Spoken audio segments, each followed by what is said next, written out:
Hello there, welcome back. I'm so glad you could join me again tonight. Find a comfortable spot and let's spend some time together exploring one of life's most bizarre and intricate stories. Tonight, we're going to talk about a monster, a real-world monster that has recently crawled out from the shadowed, damp corners of the natural world and into the spotlight of our collective imagination. We're going to talk about a puppeteer, a body snatcher, an organism so strange, so perfectly evolved for its single terrifying purpose that it has inspired one of the most successful, most haunting stories of our time. We are going to talk about Cordyceps. Now, if you enjoy these quiet explorations we take together, and only if you feel it's earned, I'd be so grateful if you'd consider liking this video, or perhaps subscribing to the channel. It lets me know that these stories are finding a home with you. And as always, I love to know where you're listening from. It's a quiet comfort to imagine this community, scattered all across the globe, all settling in for the night to listen to the same story. So feel free to leave a comment, letting us all know where you are in the world. For now though, the time for clicking and typing is over. Let your phone rest on your nightstand. Let the screen go dark. Take a slow, deep breath. Find that perfect cool spot on your pillow. Allow the weight of the day to gently release its hold on you. We are about to journey into a world of fiction, only to find that the truth waiting for us on the other side is, in many ways, even more astonishing. Let's begin. Chapter 1. The Echo in the Mycelium. Pop culture and the Cordyceps catalyst. There is a sound, a series of clicks, a wet, guttural, chattering noise that echoes through the concrete ruins of a fallen world. It's a sound that for millions of people has become synonymous with a very specific kind of dread. It is the sound of the infected, the sound of a clicker from the world of The Last of Us. For those who have journeyed through that world, either with a controller in hand or watching the acclaimed television series, the image is seared into memory. A human figure, but only just. The face is gone, split open by a fungal eruption. Great, layered plates of hardened mycelium have burst through the skull, forming a grotesque shield, a kind of organic crown that has blinded its host forever. The creature navigates not by sight, but by that chilling echolocation, that series of desperate, terrifying clicks. It is a masterpiece of creature design. It is horrifying, beautiful, and utterly unforgettable. But what makes it so deeply unsettling? Why did this particular monster, in a world already saturated with zombies and apocalyptic plagues, manage to burrow so deep into our cultural psyche? Most fictional apocalypses are built on the invisible threat of a virus. A virus is abstract. It's a phantom that works on a cellular level, turning people into rage-filled sprinters or slow, shambling corpses. We can understand it, but we can't really see it. The horror is in the result, the zombie, not the process. The Last of Us gave us something different. It gave us a parasite we could see, a monstrous artist that uses the human body as its canvas. The horror isn't just in what the host becomes, but in the visible, ongoing process of that becoming. We see the tendrils, like pale, searching roots, tracing paths beneath the skin of the newly infected. We see the fungus begin its architectural work, bursting forth in small mushroom-like growths. And over time, we see it completely remodel its host. The human form becomes a living sculpture, a walking garden of fungal horror. The stages of infection in the story are a work of narrative genius because they mirror a grim biological progression. There are the runners, newly turned, still fast, still possessing a ghost of their former humanity in their movements. Then the stalkers, who have been infected for longer. The fungus has begun its external colonization, growing over one eye, fusing them into the damp, spore-filled walls they use for ambush. It's a terrifying fusion of predator and environment. And then, after a year or more, come the clickers. The fungus has achieved total victory over the host's higher brain functions. It has consumed the eyes, shattered the skull with its growth, and created that iconic layered fungal plate.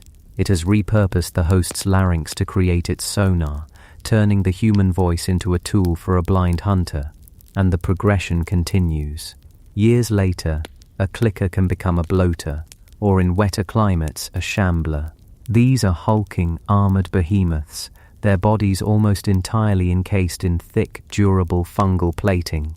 They are less like single organisms and more like walking ecosystems, capable of tearing off sacks of their own fungal matter and throwing them as makeshift bombs that release clouds of mind-altering spores. In the most advanced and rare cases, seen in the darkest, most undisturbed places, a colony of infected can merge into a single, terrifying superorganism known as the Rat King, a writhing, multi-limbed mass of bodies and fungus, bound together in a symbiotic nightmare. This isn't just a monster, it's a life cycle. It has a grim, observable ecology. The creators of this world, Naughty Dog, didn't just invent a plague. They invented a new branch on the tree of life. They imagined how a fungus, this patient and relentless organism, would go about the business of colonizing a human being. It wouldn't just kill and reanimate, it would cultivate. It would farm the body, breaking it down, rebuilding it, and repurposing it for its own singular goal to spread.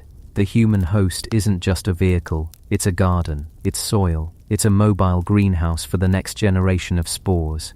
This idea of being consumed and repurposed from the inside out, of your very body becoming a home for something alien, strikes a chord of primal fear. It's a violation far more intimate than a viral infection. A virus hijacks your cells. This fungus hijacks yourself. It wears your body like a suit, and slowly, methodically, it tailors that suit to its own needs until the person you were is nothing but a memory, a ghost in a fungal machine. And here is the most chilling part of all, the reason this story has such a powerful, lingering echo in our minds. This idea, this monstrous, brilliant, and terrifying piece of biological horror was not born in a writer's room out of thin air. It didn't spring fully formed from a nightmare. It crawled out of the real world. It has a real-world counterpart, an organism whose life cycle is in some ways even more bizarre and intricate than its fictional descendant. To find the source of this nightmare, we have to leave the ruined cities of Boston and Seattle. We have to travel to the lush, humid, and vibrant rainforests of places like Thailand or Brazil, and we need to shrink ourselves down to the scale of the forest floor. Imagine it for a moment. The air is thick with the smell of damp earth, of decaying leaves and sweet-blooming flowers. Dappled sunlight filters through the immense green canopy high above, painting the ground in shifting patterns of light and shadow. Here, life is a constant, humming symphony of activity. Millions of creatures are living out their lives in a complex, interconnected web. And it is here, on a leaf or a twig, that we find our protagonist. Not a person, but an ant. A carpenter ant, perhaps, going about its daily, vital business. It is part of a vast and organized society. A city of sisters, all working for the good of the colony. Its world is one of chemical signals, of pheromone trails that serve as highways and signposts, guiding it to food and back to the safety of the nest. Its brain, though tiny, is a perfectly calibrated computer for navigating this complex world. It knows its job, it knows its home, it knows its colony. But today, on its journey, it makes a microscopic mistake. It walks across a dusting of powder that is all but invisible. A single spore, infinitesimally small, has landed on its body. The ant cleans itself, as it always does, but it's too late. The spore has found a seam in the ant's exoskeleton, its natural coat of armor, and it begins to germinate. This is not a violent invasion. It is a quiet, insidious infiltration. The spore, a member of the fungal genus Cordyceps, doesn't attack the ant's body with brute force. It uses chemistry. It produces enzymes, specialized molecules that act like tiny, precise keys, unlocking the proteins that make up the ant's tough exterior. The fungus gently, patiently, dissolves a microscopic doorway for itself and slips inside. For a time, nothing seems to change. The ant returns to the colony. It communicates with its sisters. It carries food. It performs its duties. It is, for all intents and purposes, still an ant. But inside its body cavity, in the fluid that bathes its organs, a silent coup is underway. The fungus is growing, not as a single mass, but as individual, free-floating cells like a yeast. It is a saboteur, biding its time, multiplying in the shadows, consuming the ant's non-essential fatty tissues for fuel. It carefully avoids the vital organs. For now, it needs its host alive. It needs its host mobile. Then, as the fungal population inside the ant reaches a critical mass, something changes. The fungus begins to transition. It stops behaving as individual cells and starts to connect, forming a vast, intricate network of threads called mycelium. This is the true body of the fungus. And this network, this biological internet, begins to weave itself throughout the ant's body, wrapping around muscle fibers, infiltrating nerve pathways, and most importantly, flooding the ant's brain and central nervous system with a cocktail of chemicals that we are only just beginning to understand. This is the moment of mind control. The ant, which has spent its entire life as a loyal, predictable citizen of its colony, begins to act erratically. It stops following the pheromone trails. It ignores its sisters. It starts to wander, seemingly at random. The colony, which operates on a ruthless but necessary logic of collective health, recognizes that something is wrong. Other ants may try to carry the sick individual away from the nest to a graveyard pile where sick or dead ants are discarded to prevent the spread of disease, but the fungus has an answer for this. The chemicals it produces in the ant's brain compel it to be aggressive, to fight off its own sisters who are trying to save the colony. The ant is no longer in control. Its body has been hijacked. It is a puppet, and the fungus is pulling the strings. The most famous depiction of this moment came from a place many of us would least expect it, a mainstream, beloved nature documentary. In 2006, the BBC's Planet Earth series, narrated by the legendary Sir David Attenborough, aired a segment that would years later directly inspire the creation of The Last of Us. For millions of people, this was their first introduction to the world of Cordyceps, and it was unforgettable. The camera work was intimate, the lighting dramatic. We watched the doomed ant, its movements jerky and unnatural. Attenborough's calm, authoritative voice described the silent invasion taking place within its body.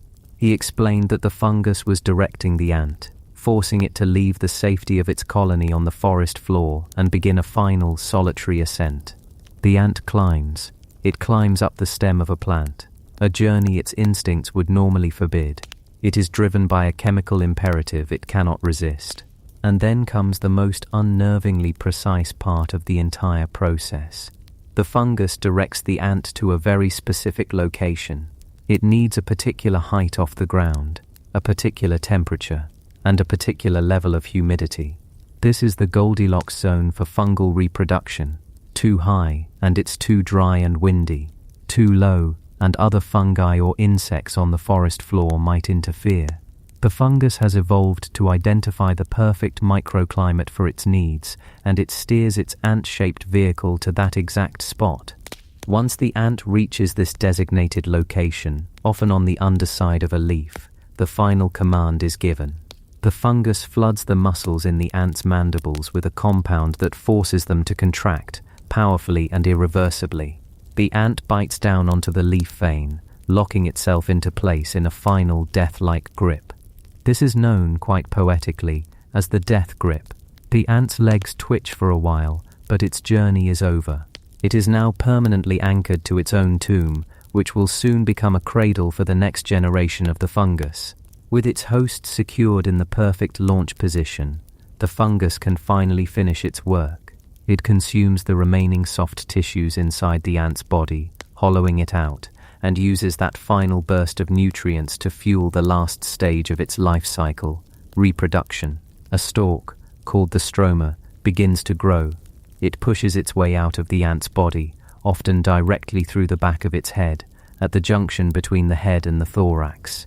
It is a grim, triumphant antenna. This stalk grows upwards, and at its tip, it develops a fruiting body, a specialized structure that will produce the spores. When the conditions are just right, this fruiting body will release its payload. A fine, invisible mist of spores will rain down onto the forest floor below, onto the very pheromone trails used by other unsuspecting ants from the same colony. And for any ant that happens to pass through that deadly shower, the entire horrifying cycle begins anew. Watching this sequence on planet Earth was a profound experience for many. It was nature revealing a plot twist more strange and more terrifying than most horror writers could ever conceive. This wasn't science fiction. This was a real creature, employing a strategy of such exquisite, diabolical complexity that it felt almost intelligent. It felt personal.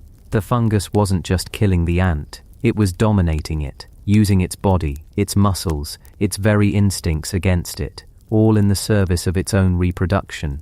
It's a level of biological puppetry that is both magnificent and deeply, deeply unnerving. The creators of The Last of Us saw this segment and asked a simple, terrifying question. What if it could happen to us? What if a species of Cordyceps could make the evolutionary leap from the nervous system of an ant to the vastly more complex brain of a human? This question places the story firmly within a genre we might call biological horror. It's a brand of fear that taps into our anxieties about our own bodies, our vulnerability to disease, and the hidden microscopic world that exists all around us and inside of us. Unlike a slasher with a knife or a ghost haunting a house, the monster in biological horror is often nature itself, twisted into a new and threatening form. Think of other stories in this genre. Michael Crichton's The Andromeda strain gave us an extraterrestrial microorganism that caused blood to clot into a solid crystal, a terrifyingly swift and clinical death. The horror there was in its alienness, its cold, efficient lethality that we couldn't comprehend. The Resident Evil series gave us the T-virus, a product of corporate malfeasance, a man-made plague that created lumbering zombies and grotesque mutations. The horror was in our own hubris, in science twisted to create monsters. But Cordyceps, even its fictionalized version, feels different. It feels more intimate, more ancient. The fungus isn't an alien, and it isn't a product of a lab. It's a part of our own planet's ecosystem. It has been waging this silent, microscopic war for millions of years. The horror of The Last of Us is the horror of a natural boundary being crossed. It's the fear that a system that has been in place for eons could suddenly, catastrophically, include us in its list of viable hosts. The fictional narrative provides a plausible, if scientifically unlikely, pathway for this to happen. It suggests that the fungus could mutate due to climate change, adapting to survive in the warmer internal temperatures of mammals. It spreads not through spores alone, but through the global food supply, through contaminated crops, leading to a sudden, planet-wide outbreak. The initial stage is not a zombie bite, but a person losing control of their own limbs, their mind trapped inside a body that is no longer listening. This taps into our deepest fears of losing agency, of becoming a passenger in our own life.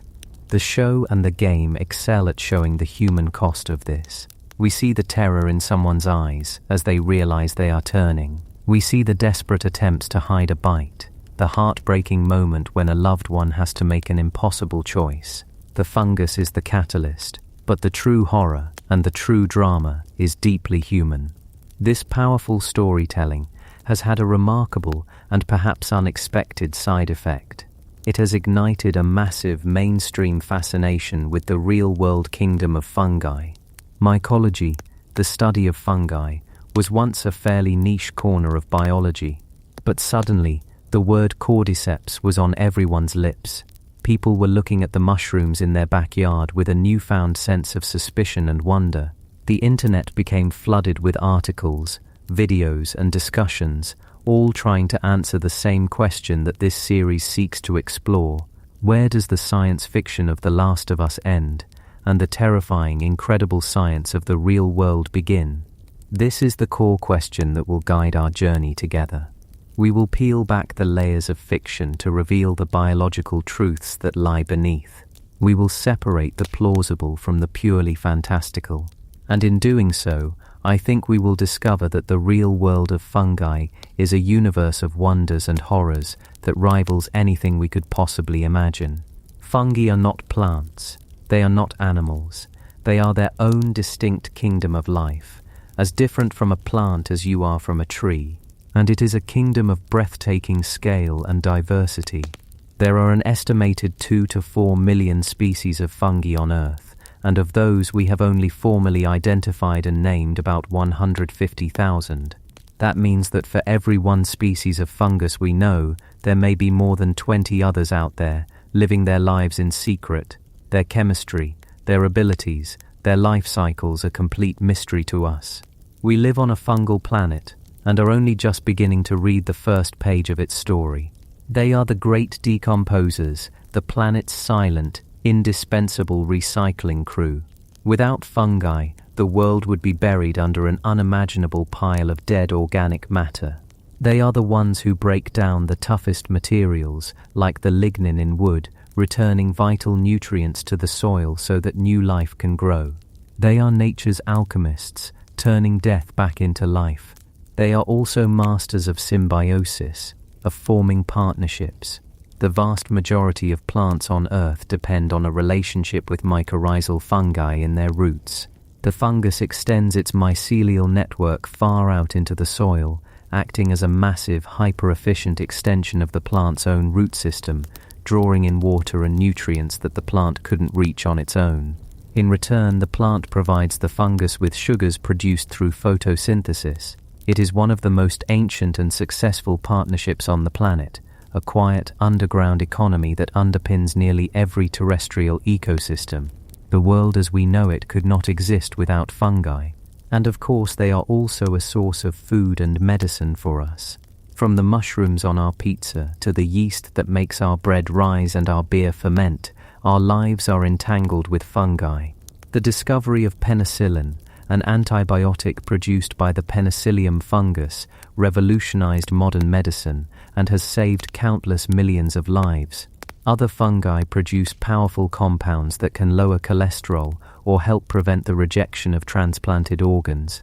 The fungal kingdom is a vast, largely unexplored library of biochemical solutions, a potential treasure trove of future medicines and technologies. But this same chemical ingenuity, this same mastery of biochemistry that allows fungi to heal, to partner, and to decompose, also allows them to do other, more sinister things. It allows them to be parasites, to be predators, and to be puppeteers. The genus Cordyceps, the star of our story, is just one branch on a very large and very strange family tree of entomopathogenic fungi, that is, fungi that specifically infect insects. And the zombie ant fungus, Cordyceps unilateralis, is not a single species, but a complex of dozens, perhaps hundreds of different species, each one highly specialized to infect a particular species of ant. An Cordyceps that infects a carpenter ant in Thailand cannot infect a bullet ant in Brazil. This is not a shotgun approach, this is precision biological warfare, honed over millions of years of evolutionary cat and mouse. And it's not just ants. There are species of Cordyceps that infect beetles, moths, grasshoppers, spiders, and virtually every other kind of arthropod you can imagine. Each one has its own unique, often horrifying method. Some mummify their hosts from the inside out, turning the insect into a hardened, chalky sculpture. Others, like the one that infects the ghost moth caterpillar in the Himalayas, are so valued in traditional medicine that they can be worth more than their weight in gold. This is the world we are stepping into, a world where the lines between predator and prey, life and death, and even individual and environment become wonderfully, terrifyingly blurred. The story of The Last of Us gave us a monster, but in doing so it also gave us a key to unlock a door into a hidden kingdom that has been here all along, operating just beneath our feet and just beyond our notice. So as we begin this exploration, let's hold both ideas in our minds. The fiction, with its visceral horror and its profound human drama, and the science, with its breathtaking complexity and its humbling ancient wisdom. We will travel back and forth between these two worlds, using the echoes of the fiction to illuminate the realities of the science. We will look at the biology of the fungus, the incredible chemical conversation it has with its host, and the evolutionary arms race that created this bizarre relationship. We will ask the big question, could it really happen to us? And we will find that the answer is far more complicated and far more interesting than a simple yes or no. For tonight, let the image of the clicker, that icon of fungal horror, rest in your mind, but let a new image form alongside it.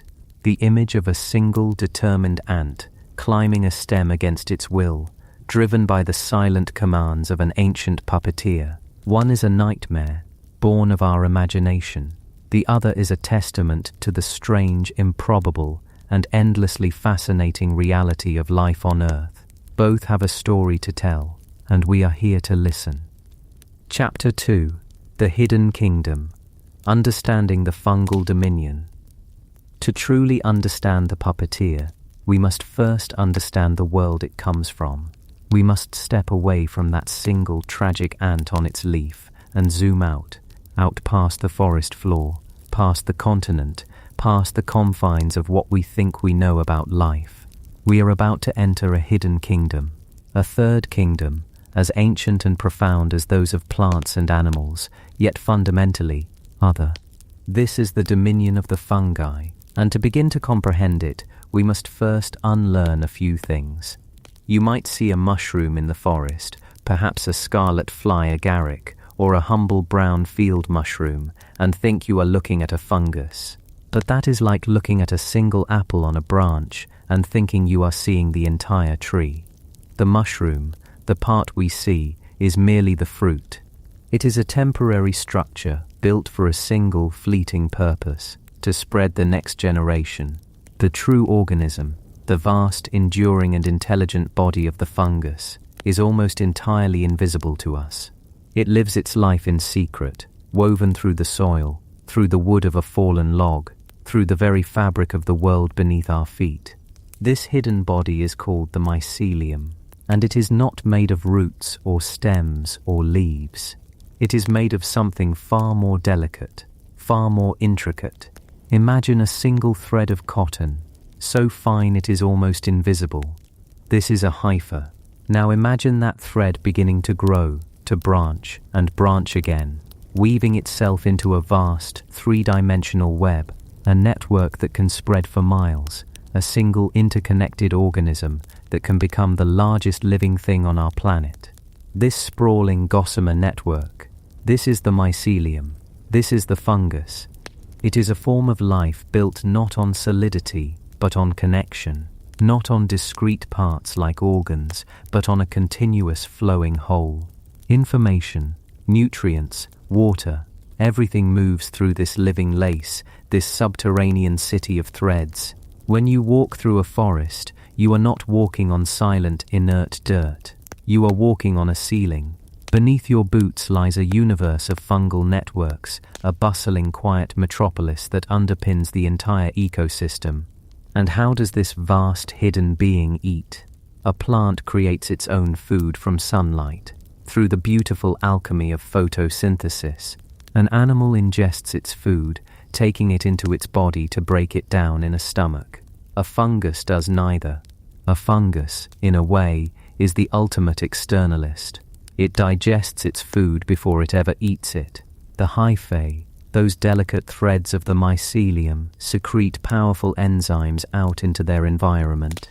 These enzymes are like molecular keys, designed to unlock the most complex and resilient structures in nature. They land on a fallen leaf, or the tough woody heart of a dead tree, and they begin to deconstruct it. They break down complex polymers like cellulose and lignin, the very molecules that give a tree its strength, into simple, absorbable sugars. The fungus essentially turns the world around it into a nutritious soup, and then simply absorbs the goodness through its vast networked surface. It is as if we were to digest our dinner on the plate, and only then lean down to drink the resulting broth. It is an alien and profoundly efficient way of life. This kingdom's very chemistry sets it apart. While plants build their sturdy cell walls out of cellulose, fungi have chosen a different material. They build their bodies with chitin. This is a tough, flexible and durable substance, and it might sound familiar for a reason. It is the very same material that forms the hard exoskeletons of insects, of spiders, of crabs. In the very building blocks of its being, the fungal kingdom shows a strange ancient echo of the animal kingdom. It is a quiet hint that these strange rooted organisms may, in the grand tree of life, be more closely related to us than they are to the green plants they live alongside. So let this new image of a fungus settle in your mind. Not a small umbrella-shaped thing on the forest floor, but a vast intelligent network of living threads, an organism that wears its skeleton on the outside and casts its stomach out into the world. It is a form of life that is patient, pervasive and powerful, and its role in the story of our planet is nothing short of essential. For fungi are the great recyclers. They are the planet's demolition crew, its quiet, tireless custodians of death and decay. Without them, our world would grind to a halt. It would become a museum of the dead. Every leaf that ever fell, every tree that ever toppled, every creature that ever drew its last breath would simply stay there, piling up, century after century, locking away all of their precious carbon, nitrogen and phosphorus. Life could not continue because the building blocks of new life would be trapped in the bodies of the old. But the fungi do not allow this. Their mycelial networks are the great unmakers. They are the only organisms on Earth that have truly mastered the art of breaking down lignin, that incredibly tough polymer that makes wood. They are nature's patient librarians, carefully taking apart each bound volume of a tree's life and returning the constituent letters to the great public library of the soil so that new stories can be written. Imagine a towering oak tree that has lived for 300 years. It has spent centuries drawing minerals from the soil and carbon from the air, weaving them into a magnificent, living structure. When it finally falls in a storm, it is a fortress of locked-away nutrients. No bacteria can easily breach its woody walls. But for the fungus, this is not an obstacle, it is an invitation. The mycelium arrives, perhaps as a single microscopic spore, and begins its work. It threads its way into the wood, its hyphae secreting those powerful enzymes. It is a slow, methodical invasion. The process is not violent, it is a gentle, persistent persuasion. The fungus is not consuming the tree so much as it is disassembling it, molecule by molecule. It is releasing the memory of sunlight stored in the wood, unlocking the minerals gathered by the roots, and returning them all to the earth. The energy that the fungus takes for itself is merely its wage for this indispensable service. And as you walk through that forest, you can smell this process, that rich earthy scent after a rain, the smell of damp soil and decaying leaves, that is, in part, the breath of the fungi at work. It is the smell of life being unmade to make way for new life. It is the smell of the planet's metabolism, a slow, deep and continuous process governed by this hidden kingdom. They are the bridge between death and life, ensuring the circle remains unbroken. A world without fungi would be a world buried under its own past, with no future. But this kingdom is not only about deconstruction, it is also a master of construction, of partnership. For every role it plays as a recycler, it plays an equally profound role as a builder, a connector, a quiet collaborator. And nowhere is this more evident than in the most widespread and important symbiotic relationship on Earth, a partnership that quite literally allowed life as we know it to colonize the land. This is the story of Mycology. The word itself means fungus root, and it describes a beautiful ancient treaty signed between the fungal kingdom and the plant kingdom. Nearly every single plant you see, from the smallest wildflower to the most gigantic redwood, is a participant in this network. Imagine being a tree. Your roots can only spread so far. They are thick, clumsy things on a microscopic scale. They can only tap into the pockets of water and nutrients they physically touch.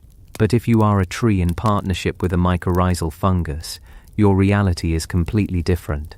The fine, delicate threads of the mycelium act as an infinite extension of your own root system. They can explore tiny crevices in the soil that your roots could never reach. They can mine for rare minerals like phosphorus and nitrogen with a chemical efficiency far beyond your own. The surface area of this fungal network can be hundreds, even thousands of times greater than that of the tree's own roots. The fungus becomes the tree's personal, subterranean courier service. It gathers water from distant soil, collects scarce minerals, and delivers them directly into the tree's roots. It is an act of profound generosity, but it is not charity. It is a trade. In return for these precious earthen goods, the tree provides the fungus with something it cannot make for itself: sugar. Through photosynthesis, the tree captures the energy of the sun and turns it into life-giving carbohydrates. It then pipes a significant portion of this sweet energy, sometimes up to 30% of its total production, down through its roots and into the waiting mycelial network. It is the most successful bartering system in the history of life. The patient, exploring fungus provides the minerals of the earth.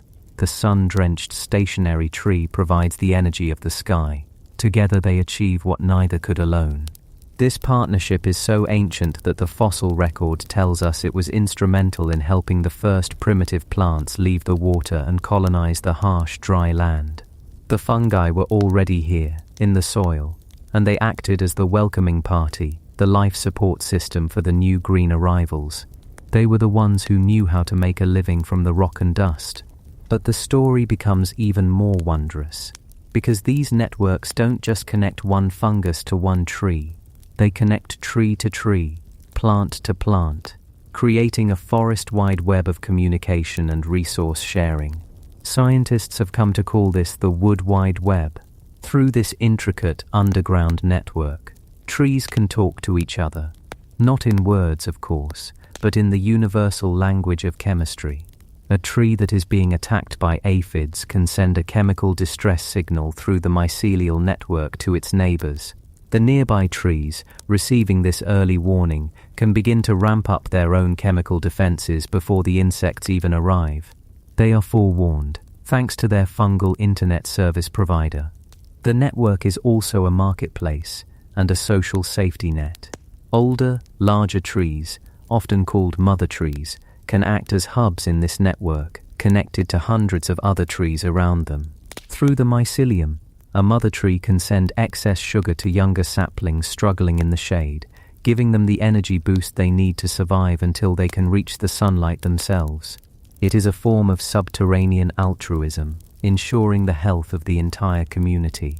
Nutrients can be shunted from areas of abundance to areas of scarcity. A dying tree can even perform a final generous act. It can dump its remaining carbon and resources into the network, a legacy to be shared among the living. So the quiet, peaceful forest we see is in reality a place of constant, silent conversation, a place of trade, of warnings, of mutual support and competition, all arbitrated and facilitated by the vast, invisible fungal kingdom beneath. It is humbling to realize that the life of the forest is not a collection of individual struggles, but a deeply interconnected society, a superorganism whose circulatory and nervous system is made of fungus. It forces us to reconsider what it means to be an individual. Where does one tree end and the other begin, when their very lifeblood flows through a shared living network? And the fungal genius for partnership doesn't end there. It has produced one of the most bizarre and resilient composite organisms on the planet, lichen. When you see a patch of grey-green leafy crust on a bare rock or an old tree branch, you are not looking at a single organism. You are looking at a society in miniature. A lichen is a stable, self-contained partnership between a fungus and a photosynthetic partner, usually an alga or a cyanobacterium. In this arrangement, the fungus is the architect. It creates the physical structure, the house, with its woven hyphae.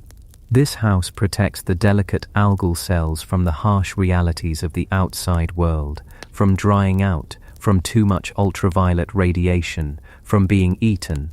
The fungus is also an expert at anchoring the whole enterprise to a surface, be it granite, bark, or an old stone wall, and at extracting trace minerals from that surface. The alga, living safely inside this fungal fortress, is the gardener. It does what the fungus cannot. It performs photosynthesis. It takes sunlight, water, and carbon dioxide and creates the sugars that feed both itself and its fungal host. Together, they form an organism that is far more than the sum of its parts. Lichens can survive in the most extreme environments on Earth, from the frozen deserts of Antarctica to the scorching heat of the Mojave. They are the ultimate pioneers. They are often the very first form of life to colonize bare rock after a volcanic eruption or a glacial retreat. And as they live their slow, patient lives, some lichens are thousands of years old. Among the oldest living things on Earth, they perform a quiet, world-changing magic. The fungi secrete weak acids that ever so slowly over millennia begin to break down the surface of the rock. They are turning stone into the first hints of soil. They are the trailblazers, the terraformers, who create the conditions that allow mosses, and then ferns, and then grasses, and eventually entire forests to take hold. The existence of lichen is a profound testament to the fungal kingdom's ability to find cooperative solutions. It is a living metaphor for how two completely different forms of life can merge their abilities to create a new way of being, one that is tougher and more resourceful than either could ever be alone. So we have seen the fungus as the great recycler and the great collaborator, the dismantler and the partner. But there is a third face to this kingdom, a darker and more predatory nature that we must understand if we are to grasp the origins of Cordyceps. The fungus is also a hunter. It is a pathogen. It is a master of infiltration and control.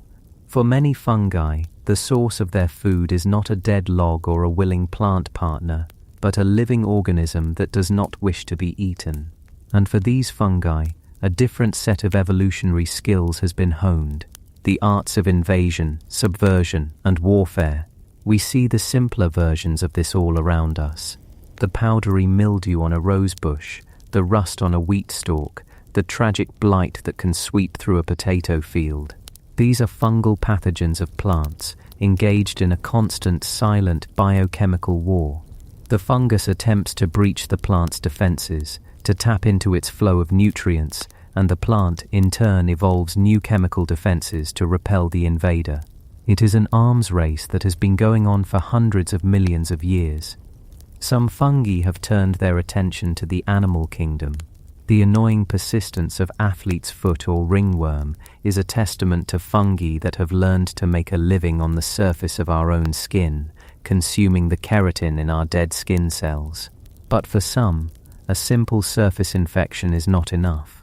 They have evolved to become active predators, deep within the soil, in the same dark world where the mycelial networks ferry nutrients between trees. Another drama is unfolding. Tiny microscopic roundworms called nematodes swim through the thin films of water between soil particles, and here they are hunted. They are hunted by fungi. These are the nematode-trapping fungi, and they have developed an astonishing array of microscopic weaponry. Some species produce sticky knobs or nets from their hyphae. An unsuspecting nematode wiggles by, brushes against one of these traps, and becomes hopelessly stuck, like a fly on flypaper. Once the worm is caught, the fungus wastes no time. It sends a specialized hypha, a penetrating peg, into the worm's body. Once inside, it branches out, digests the worm from the inside out, and absorbs its nutrients. Other species are even more macabre. They have evolved constricting rings, three-celled lassos that are just the right size for a nematode to swim through. The inside of the ring is lined with sophisticated pressure sensors. When a worm passes through the ring, it trips the trigger. In less than a tenth of a second, the 3 cells of the ring inflate with water, swelling inwards and trapping the worm in an inescapable stranglehold. It is a perfect living snare. The existence of these predatory fungi is a crucial piece of our puzzle. It shows that the fungal kingdom is not passive. It has the capacity to develop active, complex, and terrifyingly effective strategies for capturing and consuming living animals.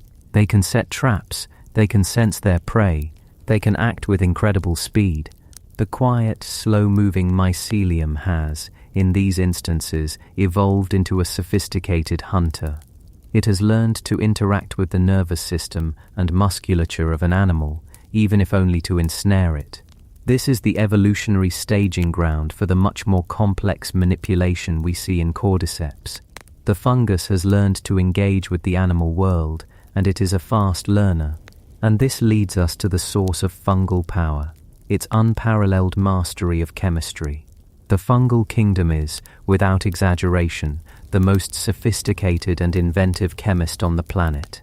For hundreds of millions of years, fungi have been locked in a constant struggle for survival. They compete with each other, with countless species of bacteria, and with anything that might want to eat them. Since they cannot run away and cannot physically fight in the way an animal can, they have poured all of their evolutionary genius into one thing: biochemistry. They have developed a vast and bewildering arsenal of chemical compounds, poisons to deter grazers, antibiotics to kill competing bacteria, enzymes to dissolve the toughest materials on Earth, hallucinogens to scramble the brains of curious mammals. And it was our accidental stumbling upon this hidden chemical war that changed the course of human history. The story of penicillin is a perfect illustration of the fungal way of doing things. In 1928, the scientist Alexander Fleming returned to his lab from holiday to find that one of his petri dishes of Staphylococcus bacteria had been contaminated by a common blue-green mold, a species of Penicillium. But he noticed something strange. Around the invading mold colony, there was a clear circular zone where the bacteria could not grow, a halo of death. The mold was not physically attacking the bacteria. It was exuding a chemical, a substance we now call penicillin, that was lethal to them. The fungus was simply defending its territory. It was protecting its food source by releasing a chemical weapon, a product of millions of years of evolution in the soil, fighting off bacterial competitors. Fleming, through his curiosity and insight, had become the first human to eavesdrop on this ancient microbial war. He had discovered an antibiotic. This discovery opened our eyes to the immense chemical library stored within the fungal kingdom. We suddenly understood that these quiet organisms were brewing compounds of unbelievable power and specificity. The cyclosporine that makes organ transplants possible by suppressing the human immune system comes from a fungus. The powerful statin drugs that lower cholesterol and prevent heart disease were first discovered in fungi. These are not chemicals that fungi created for our benefit. They are their swords, their shields, their signaling molecules, their tools for navigating a complex and dangerous world. We have simply learned how to borrow their technology, and this chemical sophistication is the key. When a fungus like Cordyceps invades an ant, it is not using brute force, it is using chemistry. It is releasing a cocktail of highly specific compounds that are designed to hijack, to manipulate, and to control. It is engaging in a form of biochemical warfare against the nervous system of its host. The ability to produce such molecules did not appear overnight. It is built upon a deep, evolutionary history of chemical mastery. The fungus that learned to dissolve wood, the fungus that learned to kill bacteria, the fungus that learned to poison a predator, they all contributed to the shared genetic and chemical toolkit of the kingdom. Cordyceps simply took that toolkit and specialized in the dark art of neuropharmacology. It learned to brew a potion that could steal the mind. And so we must finally talk about the part of the fungus we can see, the mushroom, the fruiting body. After all of its hidden work, the patient digestion of a log, the careful negotiation with a tree root, the silent stalking of a nematode, there comes a time when the fungus must reproduce. It must send its children out into the world. The mushroom is an act of spectacular, and often beautiful, desperation. The mycelium, that vast and long-lived network, might live for centuries. But to spread to a new forest, to cross a river, to find new territory, it must take to the air. It must create spores. And the mushroom is the machine it builds to do just that. When conditions are right, the perfect combination of moisture and temperature, the mycelium will focus its energy. It will gather its resources from across its vast network and push them towards a single point. And then, with astonishing speed, often overnight, it builds the mushroom. This is why they seem to appear from nowhere. The organism was always there, under the ground. The mushroom is just the final visible expression of its success. And the designs of these spore delivery systems are endlessly varied and ingenious. The classic gilled mushroom, like a portobello, keeps its spore-producing surfaces, the gills protected under a cap. Each gill is a tiny factory, producing millions of microscopic spores. When they are released, they fall into the air currents and are carried away. A puffball fungus is even more direct. It creates a simple enclosed sac filled with quite literally trillions of spores.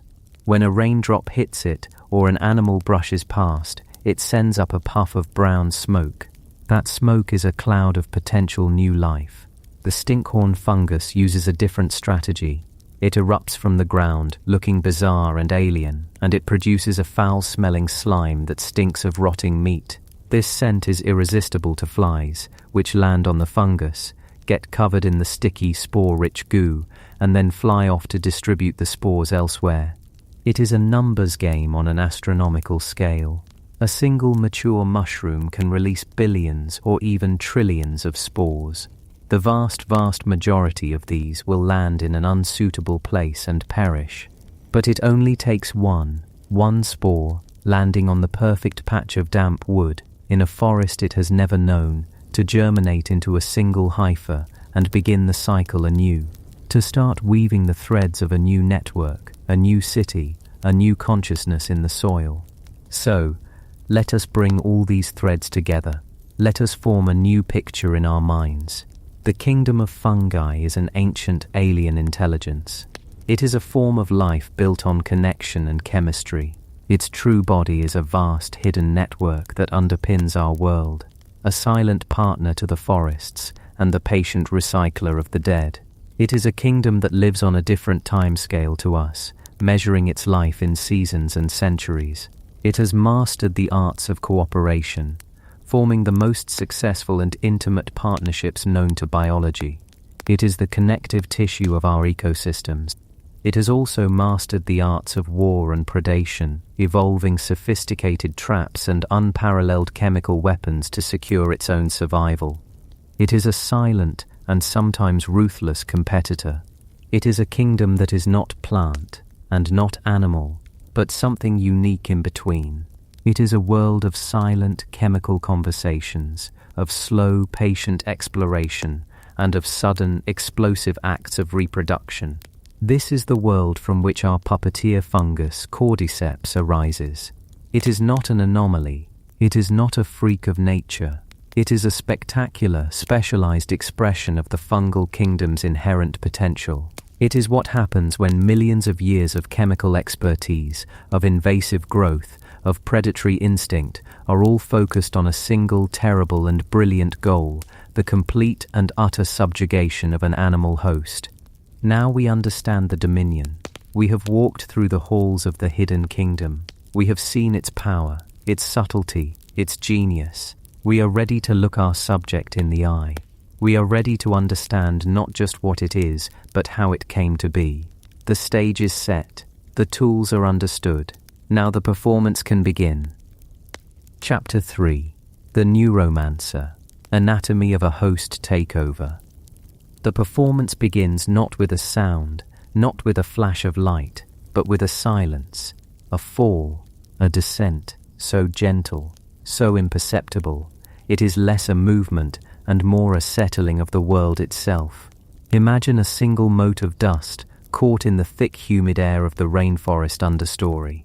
It is almost weightless, a microscopic vessel on an invisible ocean of currents. It is oblong, resilient, a masterpiece of biological packaging, and it is alive. This is the spore of Cordyceps unilateralis, and its journey, its entire reason for being, is about to reach its terminus upon the body of an unsuspecting ant. This is where the story truly begins. Not in the grand visible world of struggling creatures, but in the microscopic theatre of first contact.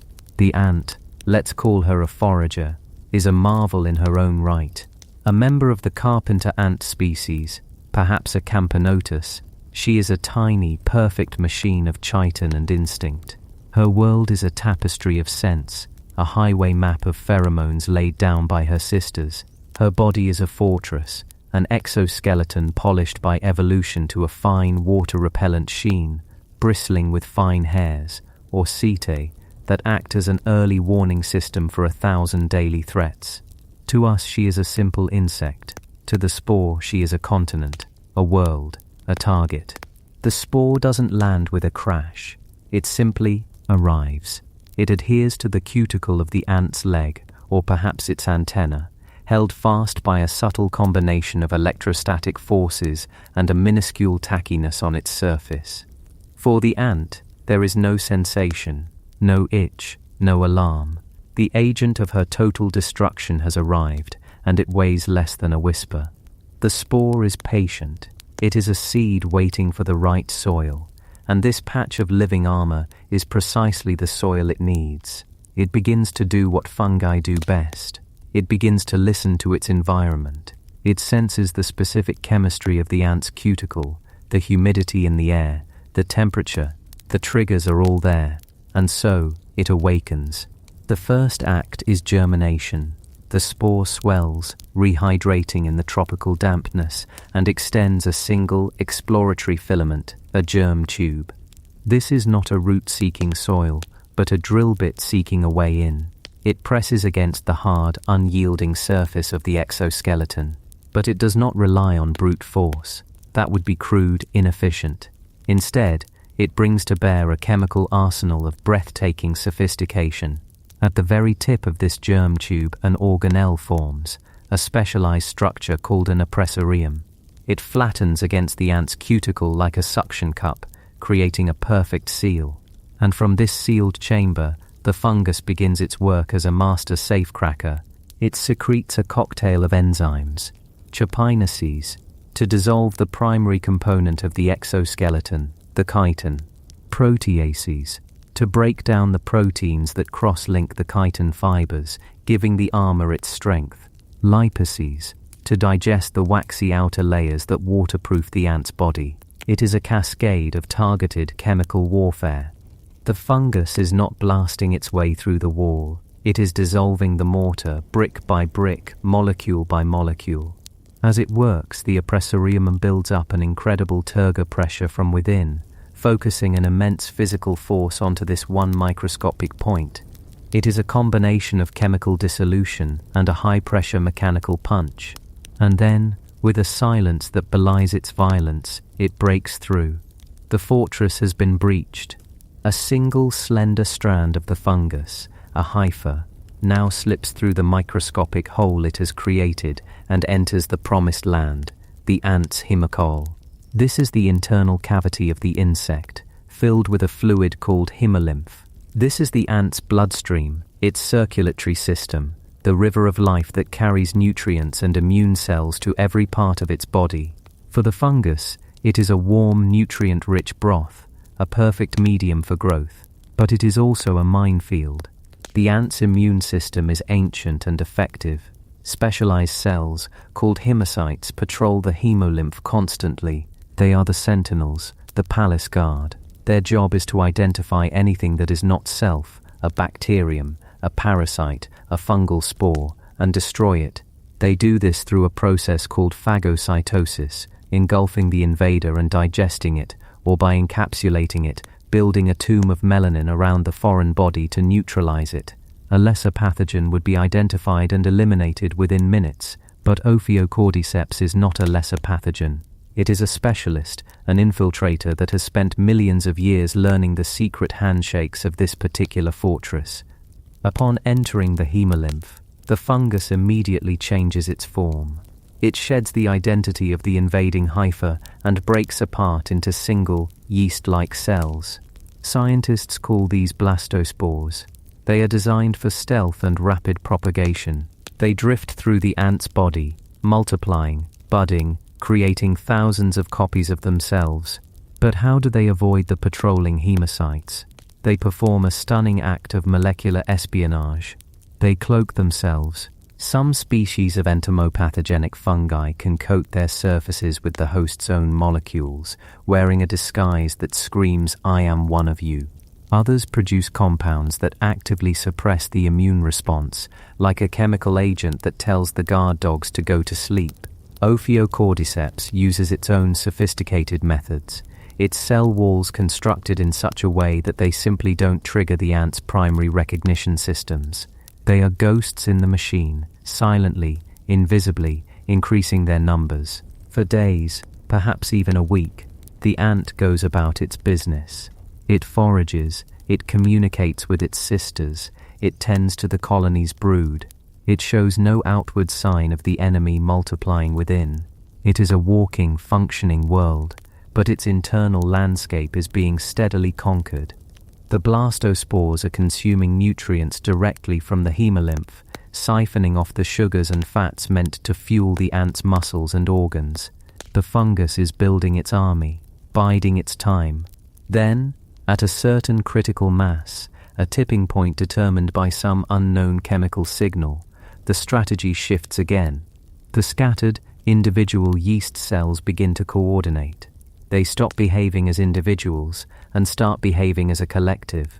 They grow, they elongate, transforming from their stealthy, single-celled form back into the filamentous hyphae that are the true body of a fungus.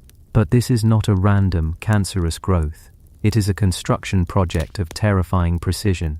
The hyphae begin to weave themselves together, forming a complex, interconnected network throughout the ant's body. This network is the mycelium. It is the real body of the fungus, and it is taking over the ant from the inside out. It's less like an infection, and more like a hostile renovation. The fungal cells are replacing the ant's own tissues, but with a bizarre and chilling selectiveness. They consume the fat bodies first, the insect's primary energy reserves. They infiltrate the muscle fibers, not necessarily destroying them all at once, but weaving among them, tapping into them, preparing to seize control of the puppet strings. Imagine the wiring and plumbing of a house being slowly, silently replaced by a foreign system, a network that looks similar but answers to a different master. The lights still turn on, the water still runs, but the control panels are no longer in the homeowner's hands. The mycelium grows around the vital organs, the heart, the breathing tubes, the digestive tract, but it doesn't consume them, not yet. The fungus needs the ant alive. It needs the heart to keep pumping the hemolymph that feeds it. It needs the respiratory system to keep providing oxygen. It needs a living vessel to carry it to its final destination. And here we come to the most profound and mysterious part of the takeover, the brain. For years, scientists assumed the fungus must directly invade the ant's brain, sitting in the command chair and physically driving the ant's body. But recent, incredibly detailed 3D imaging has revealed something far more subtle and, in a way, far more sinister. The mycelial network saturates the entire body of the ant, a dense fungal web filling every corner of its limbs, its abdomen, its thorax. It surrounds every muscle fiber. But it stops short of the brain. The brain itself, the central ganglia of the ant, remains largely untouched, an island of host tissue in a sea of fungal cells. The fungus does not seize the throne. It surrounds the castle, cuts every supply line, and seizes control of every messenger leaving the gates. It encases the brain in a dense sheath of mycelium, and from this sheath, and from the network throughout the body, it begins to release a cocktail of bioactive compounds, chemicals that hijack the ant's nervous system. It is a masterclass in neuromancy, in biochemical puppetry. We are only just beginning to identify these molecules. We've found compounds that can interfere with the ant's ability to communicate, disrupting its pheromone receptors. The ant becomes lost to its own colony. It can no longer read the chemical map that tells it where home is, who its sisters are. It is isolated, a ship cut from its moorings. Other compounds appear to directly affect the motor neurons. The fungus is not telling the brain what to do. It is bypassing the brain's commands and sending its own signals directly to the muscles. The ant may be trying to walk in a straight line to return to the nest, but its legs are receiving a different set of instructions. This is the cause of the telltale convulsions, the erratic, staggering movements of an infected ant. It is the visible sign of a war for control being waged at the neuromuscular junction, the space between nerve and muscle. The ant is no longer the driver of its own body. It is a passenger, a prisoner in a machine that has been hot-wired. The final act of this pilgrimage is not the ant's will. It is the fungus's. Driven by this chemical imperative, the ant abandons the forest floor, abandons its normal foraging trails.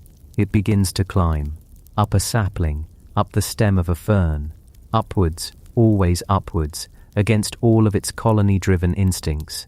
It is a zombie walk, an inexorable, stumbling ascent towards a location it does not know, for a purpose it cannot comprehend. The fungus, you see, is not just a puppeteer, it is a brilliant ecologist. It knows that its own survival, its ability to reproduce, depends on finding the perfect launch site for its spores. That perfect site is a place of specific temperature and humidity, typically about 25 centimeters above the forest floor. Any lower, and the spores might be impeded by rain splash or ground-dwelling decomposers. Any higher, and the air might be too dry, or the wind too strong. The fungus needs the Goldilocks zone, the sweet spot for maximum dispersal, and so it drives the ant to climb, to find that precise elevation. How it senses this is still a profound mystery. Perhaps it can detect microgradients in humidity or temperature, guiding the ant's climb like a heat-seeking missile. As the ant reaches the designated spot, the final command is issued. The fungus directs it to the underside of a leaf, often one with a prominent vein, the northern face of the leaf, where it will be shielded from the harshest rays of the midday sun. The location is chosen with the care of a master surveyor, and then the ultimate instruction is sent to the muscles of the mandibles. Bite. The ant sinks its jaws deep into the leaf vein, and it does not let go. The fungus releases a final flood of compounds that cause the mandibular muscles to atrophy, to lock in a permanent vice-like spasm. This is the famous death grip. It is so powerful that the ant will remain attached to the leaf long after it has died, a macabre flag marking the fungus's triumph. The host's last action is to permanently anchor itself in the perfect position for its killer's apotheosis. In these final moments, the ant is still. The struggle is over. The puppeteer cuts the last strings of life. The heart stops. The neurons cease their firing. The ant dies. But for the fungus, this is not an end. It is a beginning. With the host's body secured in place, the fungus can now devote all of its resources to its true purpose, reproduction. The mycelial network, which had so carefully preserved the ant's vital organs, now begins the final process of consumption. It digests the host's tissues from the inside out, converting the intricate machinery of the ant, its muscles, its organs, its very essence, into raw material for its own growth. It is the ultimate act of recycling. And then, something new appears, pushing its way out from the weakest point in the exoskeleton, typically the joint behind the ant's head. A structure begins to grow. It is the fruiting body, the stroma. It rises, a slender stalk, pale at first, then darkening to a deep brown or black. It is the fungus made visible, the monument built from the ruins of its host. At the tip of this stalk, a darker, swollen structure forms, the perithecial plate. This is the spore factory. Within this structure, thousands of long, flask-shaped sacs called perithecia are formed, and inside each of these, new spores are meticulously assembled, the next generation of microscopic assassins. When the conditions are right, when the humidity is perfect, these sacs will rupture, releasing the spores into the air below.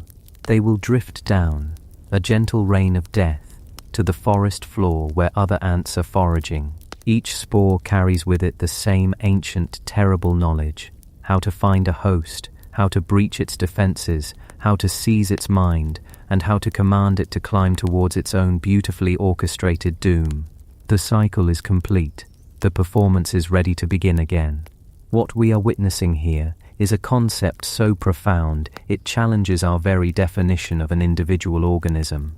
The biologist Richard Dawkins called it the extended phenotype. A phenotype is the physical expression of an organism's genes, the color of a bird's feathers, the shape of a tree's leaves. But here, the behavior of the ant, the zombie walk, the final death grip, is not controlled by the ant's genes. It is an expression of the fungus's genes. The fungus has extended its physical influence beyond its own body and into the body and behavior of another creature. The ant, in its final hours, becomes a tool, an appendage of the fungus, as much a part of the fungus as the stalk growing from its head. This intricate dance of death is not a singular, freakish event. It is the result of an evolutionary arms race waged over millions of years. For every species of ant, there is often a specialist species of Cordyceps that has co-evolved to target it specifically. The chemistry that subverts the nervous system of a carpenter ant may have no effect on a leafcutter ant. Each fungus is a key, cut to fit a single specific lock, and the locks are fighting back. Ants have evolved defenses. Social grooming is one of the most effective. If a sister ant is seen behaving strangely or is found to have a spore on her cuticle, her colony mates will frantically clean her, physically removing the threat before it can germinate. Some ant species can even induce a form of social fever, raising the temperature inside their nest to a level that can kill the heat-sensitive fungus. This is a war fought on 1,000 fronts, in 1,000,000 colonies, every single day. The fungi evolve more potent chemicals, more insidious methods of infiltration. The ants evolve better detection, more effective social immunity. It is a relentless, brutal, and creative process that has sculpted these bizarre and wonderful interactions. And it is not just ants. The broader Cordyceps genus contains hundreds of species, each a specialist predator of a particular insect. There are Cordyceps that attack beetles, moths, grasshoppers, wasps, each one with its own unique method of host manipulation, its own ghastly and beautiful life cycle. Some compel their caterpillar hosts to bury themselves at a precise depth in the soil before death. Others drive their victims to the highest point of a grass stalk to better catch the wind. Each one is a testament to the incredible power of natural selection to produce solutions of a complexity that borders on the fantastical. So when we look at that small dead ant, clinging to the underside of a leaf with a strange horn emerging from its head, we are not just looking at a curiosity of the natural world. We are looking at the culmination of a biological saga. We are seeing a masterclass in invasion, in espionage, in mind control. We are seeing an organism that has learned to rewrite the behavior of another for its own ends. It is a story that is at once terrifying and deeply beautiful, a perfect, logical system born of an endless cycle of life and death. It is the quiet, methodical work of nature's own Neuromancer, a puppeteer whose stage is the forest floor, and whose actors are the unwilling inhabitants of its hidden world. And it reminds us that even in the smallest of creatures, dramas of an epic and Shakespearean scale are constantly unfolding, all around us, just beyond the limits of our perception. We need only to learn how to see them. Chapter 4. Chapter 4. The Emperor's Medicine. Cordyceps in the Human Apothecary. But what if we learn to see it differently? What if we adjust the lens of our perception, shifting our focus from the insect to ourselves? For one particular species of primate, this quiet, methodical Neuromancer was not a source of terror, but a source of profound fascination, and eventually of healing. We humans, in our endless and often desperate search for ways to mend our fragile bodies, looked upon this same drama unfolding on the forest floor, and saw something entirely different. Not a monster, but a miracle. Not a puppeteer, but a pharmacist. For thousands of years, long before we understood the intricate dance of nucleotides and proteins, we recognized a certain power in this strange union of fungus and insect. We saw that the same force that could so precisely deconstruct one life form seem to possess the secrets to enhancing another. And so begins a very different story of Cordyceps. A story that does not take place in the undergrowth of a rainforest, but on the windswept plains of the highest plateau on Earth, in the quiet halls of imperial palaces, and now under the sterile, glowing lights of the modern laboratory. This is the story of how the zombie ant fungus's most famous cousin became one of the most precious medicines in the human apothecary. Let us travel, in our minds, away from the humid jungles and up into the thin, cold air of the Tibetan Plateau and the Himalayas. Here, between 3,000 and 5,000 meters above the sea, the world is stark and beautiful. The air is so clear and clean it feels sharp in the lungs, and the sun has a fierce, unfiltered intensity. Life here is tenacious, adapted to extremes. In this seemingly barren landscape, amongst the hardy grasses and resilient wildflowers, another quiet drama unfolds, one that has been entwined with human culture for centuries. It involves a different species of Cordyceps, or more accurately Ophiocordyceps sinensis, and its chosen host, the ghost moth caterpillar. For most of its young life, this caterpillar lives underground, feeding on the roots of alpine plants. It is a slow, quiet existence in the cold, dark soil. But as it feeds, it sometimes ingests the microscopic spores of the fungus, scattered invisibly through the earth. And just as we saw with the ant, the process begins. The fungus germinates inside the still-living caterpillar, its mycelial threads spreading slowly, patiently, throughout the host's body. It is a gradual replacement, a careful substitution of insect tissue for fungal tissue, almost as if it's copying a blueprint before erasing the original. The fungus is a frugal architect. It consumes the non-essential organs first, preserving the vital systems to keep the caterpillar alive and moving for as long as possible. Then, as winter gives way to the brief, intense Himalayan spring, the fungus performs its final act of control. It compels the now fungus-filled caterpillar to burrow upwards, positioning itself vertically, just a few centimeters below the surface of the soil. There, with its head pointing towards the sky it will never see, the caterpillar finally perishes. The fungus has what it needs. As the snows melt and the ground warms, a single, slender, dark brown fruiting body, called a stroma, erupts from the caterpillar's head, pushing its way through the soil and into the sunlight. It stands no more than a few inches tall, a tiny dark finger pointing to the sky from the grave of its host. To the untrained eye, it is almost invisible against the dark earth. But for the people of Tibet and Nepal, for generations of nomadic herders, it is a treasure. They call it Yatsa Gunbu, which translates beautifully to winter worm, summer grass. This name captures the perfect duality of its existence, the creature it was and the creature it has become. And for at least 2,000 years, these local communities have known that this strange little chimera holds remarkable power. Imagine being one of those early herders, watching your yaks graze on the high pastures. You might have noticed that after consuming these little grasses, the animals became more energetic, more robust, more vital. Curiosity, the great engine of human discovery, would have led you to try it for yourself. And what you would have discovered is what healers in the East have now known for millennia, that Yatsa Gunbu is a profound tonic for the human body. The knowledge of its effects spread from the folk medicine of the mountains to the sophisticated medical systems of imperial China. It appears in the oldest texts of traditional Chinese medicine, not as a harsh drug to fight a specific disease, but as something far more revered, a superior herb. In this ancient system of understanding the body, medicines are graded. The lowest grade are those that have powerful, immediate, but often toxic effects. The highest grade, the superior class, are those that can be taken for long periods, which nourish the body, restore balance, and promote longevity without causing harm. And Cordyceps was placed at the very pinnacle of this class.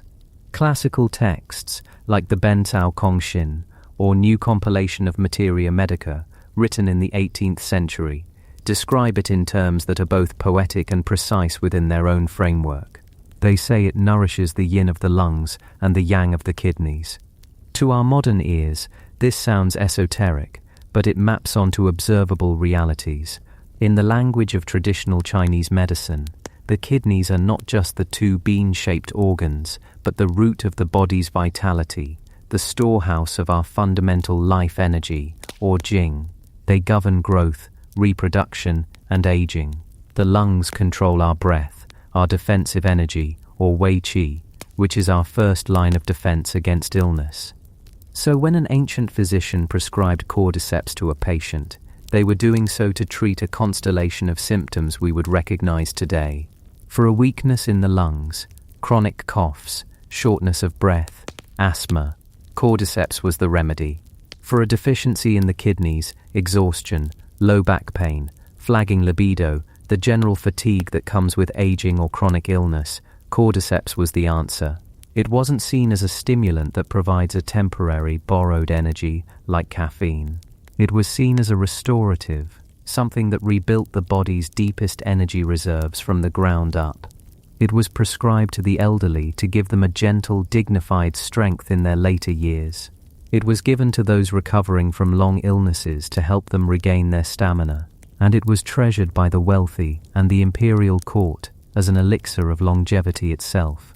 This reputation, built over centuries, turned this humble fungus into something more valuable than gold.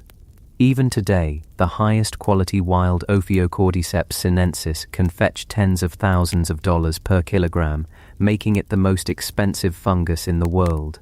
The annual harvest is a massive economic event in rural Tibet, a modern-day gold rush on the roof of the world. Families will camp out for weeks on the high-altitude grasslands, crawling on their hands and knees, their eyes scanning the earth for that tiny telltale sign of the dark stroma poking through the soil. It is a delicate, back-breaking search for a treasure created by a silent, microscopic puppeteer. For a long time, this was a story that belonged almost exclusively to the East. In the West, it was a biological curiosity, a bizarre footnote in mycology textbooks, but that all changed, very suddenly and very publicly, in 1993.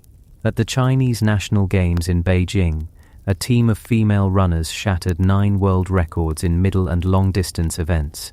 The performances were so astonishing, so far beyond what was thought possible, that the world immediately suspected doping. But the athletes tested clean. Their coach, when pressed, revealed a part of their training regimen that was unknown to the West, a tonic prepared with Cordyceps. Suddenly, the world's attention was captured. Athletes, wellness seekers, and scientists in the West began to ask, what is in this fungus? Is there a scientific basis for these ancient claims of vitality and endurance? The story of Cordyceps began a new chapter, moving from the scrolls of ancient apothecaries to the peer-reviewed pages of scientific journals. The quest was on to deconstruct the magic, to translate the poetry of nourishing the kidneys into the precise language of biochemistry. And what we have found is, in its own way, just as wondrous. The modern laboratory is like a translation machine. It allows us to take the observations and wisdom of the past and understand them on a molecular level. When we place Cordyceps under this new lens, we find that it isn't one single magic bullet that accounts for its effects.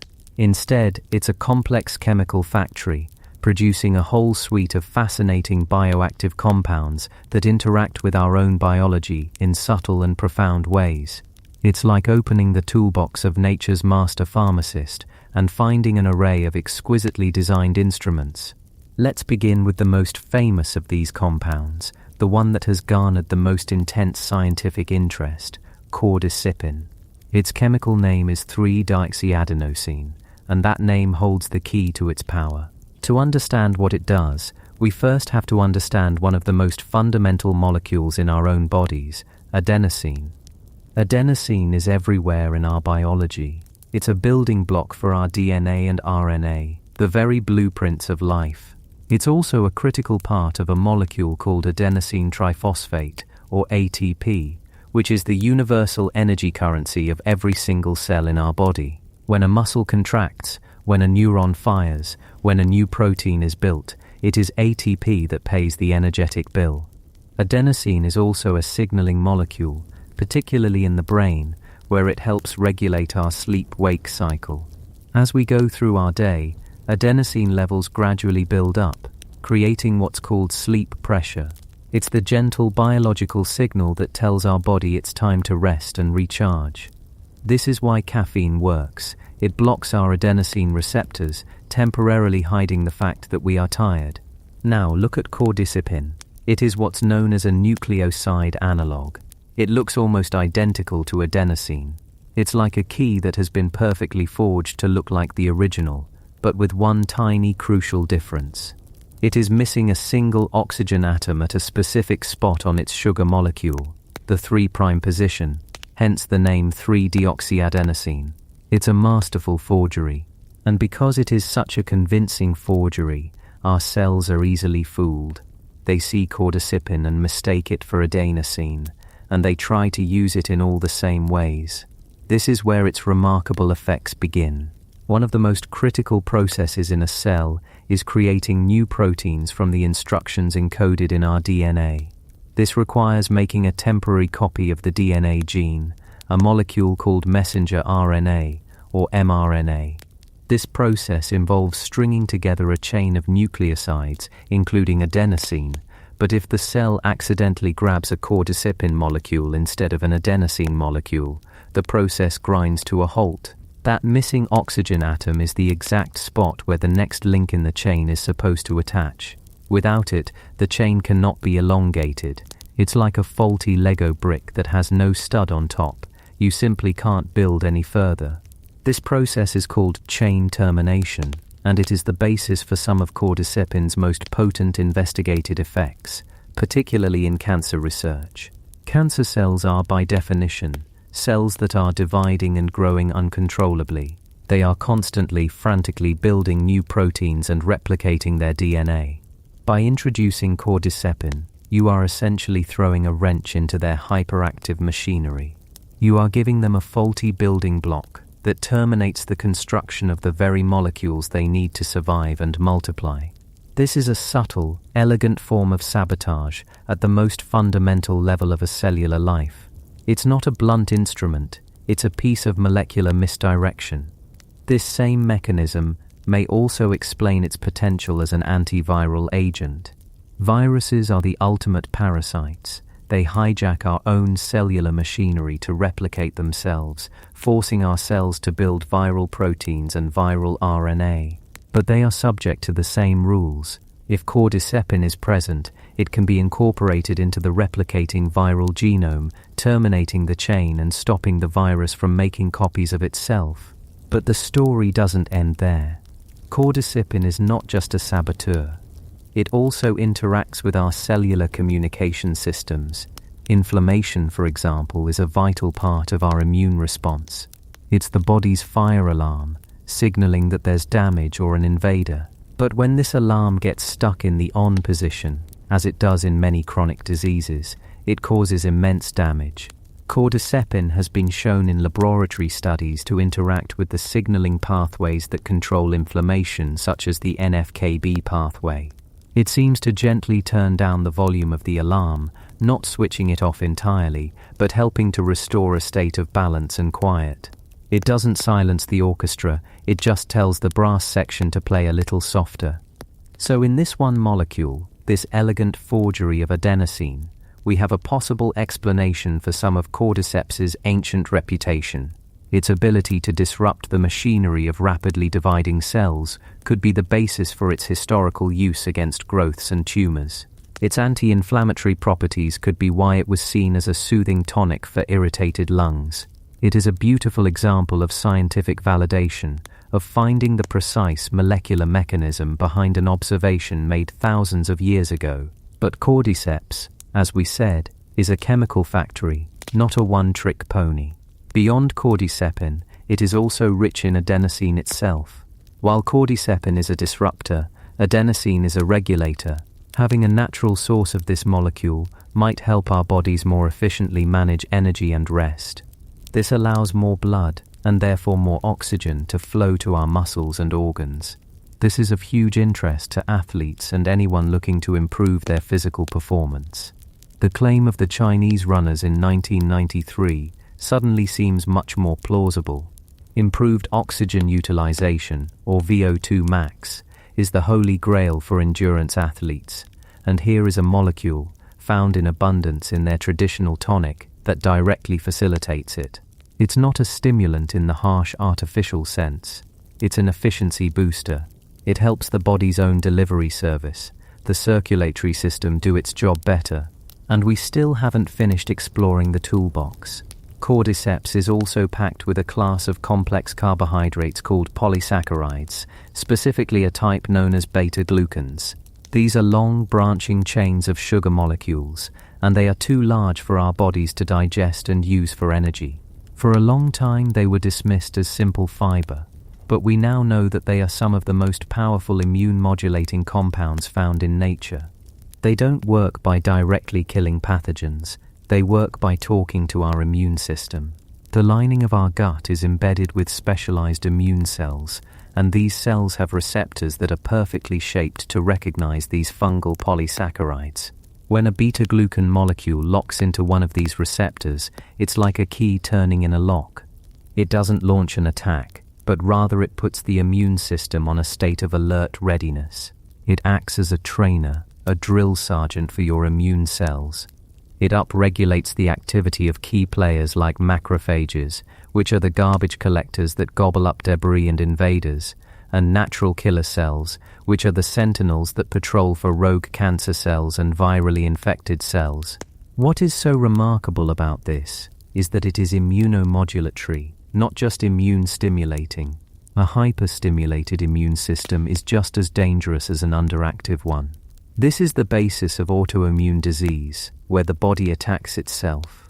These polysaccharides seem to promote balance. They can gently ramp up a sluggish immune system, but they can also help to calm down an overactive one. This aligns perfectly with the ancient view of Cordyceps as a harmonizing tonic, something that restores equilibrium to the body's systems. It's not pushing one lever all the way up. It's helping the body's own incredibly complex control panel to find its optimal setting. And the list goes on. We find antioxidants, like a unique compound called cordycepic acid, which is actually just the sugar alcohol D-mannitol. We find sterols that can help modulate cholesterol. We find a whole symphony of vitamins, minerals, and enzymes. Each compound plays its part, creating a synergistic effect that is greater than the sum of its parts. This is often the case with natural medicines. We in the West have a reductionist tendency. We want to find the one active ingredient and isolate it. But nature is rarely so simple. It is a master of polypharmacy, of using multiple compounds working in concert to achieve a subtle holistic effect. The fungus, over its millions of years of evolution, has become a brilliant chemist, and the caterpillar its living bioreactor, resulting in a substance of incredible molecular complexity and elegance. This new scientific understanding, however, has created a new problem. The demand for cordyceps has exploded globally, and the wild Ophiocordyceps sinensis from the Himalayas simply cannot meet it. Over-harvesting is a serious threat to the fragile alpine ecosystem and to the species itself. Furthermore, it is incredibly difficult to cultivate. For years, scientists tried and failed to grow the fruiting body in a lab environment. You can grow the mycelium, the root-like network of the fungus, in a liquid broth or on a substrate like grain. And many supplements on the market are made from this mycelial biomass. But it is the fruiting body, the summer grass, that is the most prized part, and which develops the most complex array of compounds after its long, slow colonization of the caterpillar. This challenge has led researchers to look closely at other members of the Cordyceps family, and one, in particular, has emerged as a star, Cordyceps militaris. It is a more common species, found all over the world, and it presents as a bright orange, club-shaped mushroom. Crucially, it can be cultivated commercially at scale, growing on substrates of rice and soy, without the need for any insect host. And even more excitingly, lab analysis has shown that cultivated Cordyceps militaris can produce even higher concentrations of that star compound, cordycepin, than its wild Tibetan cousin.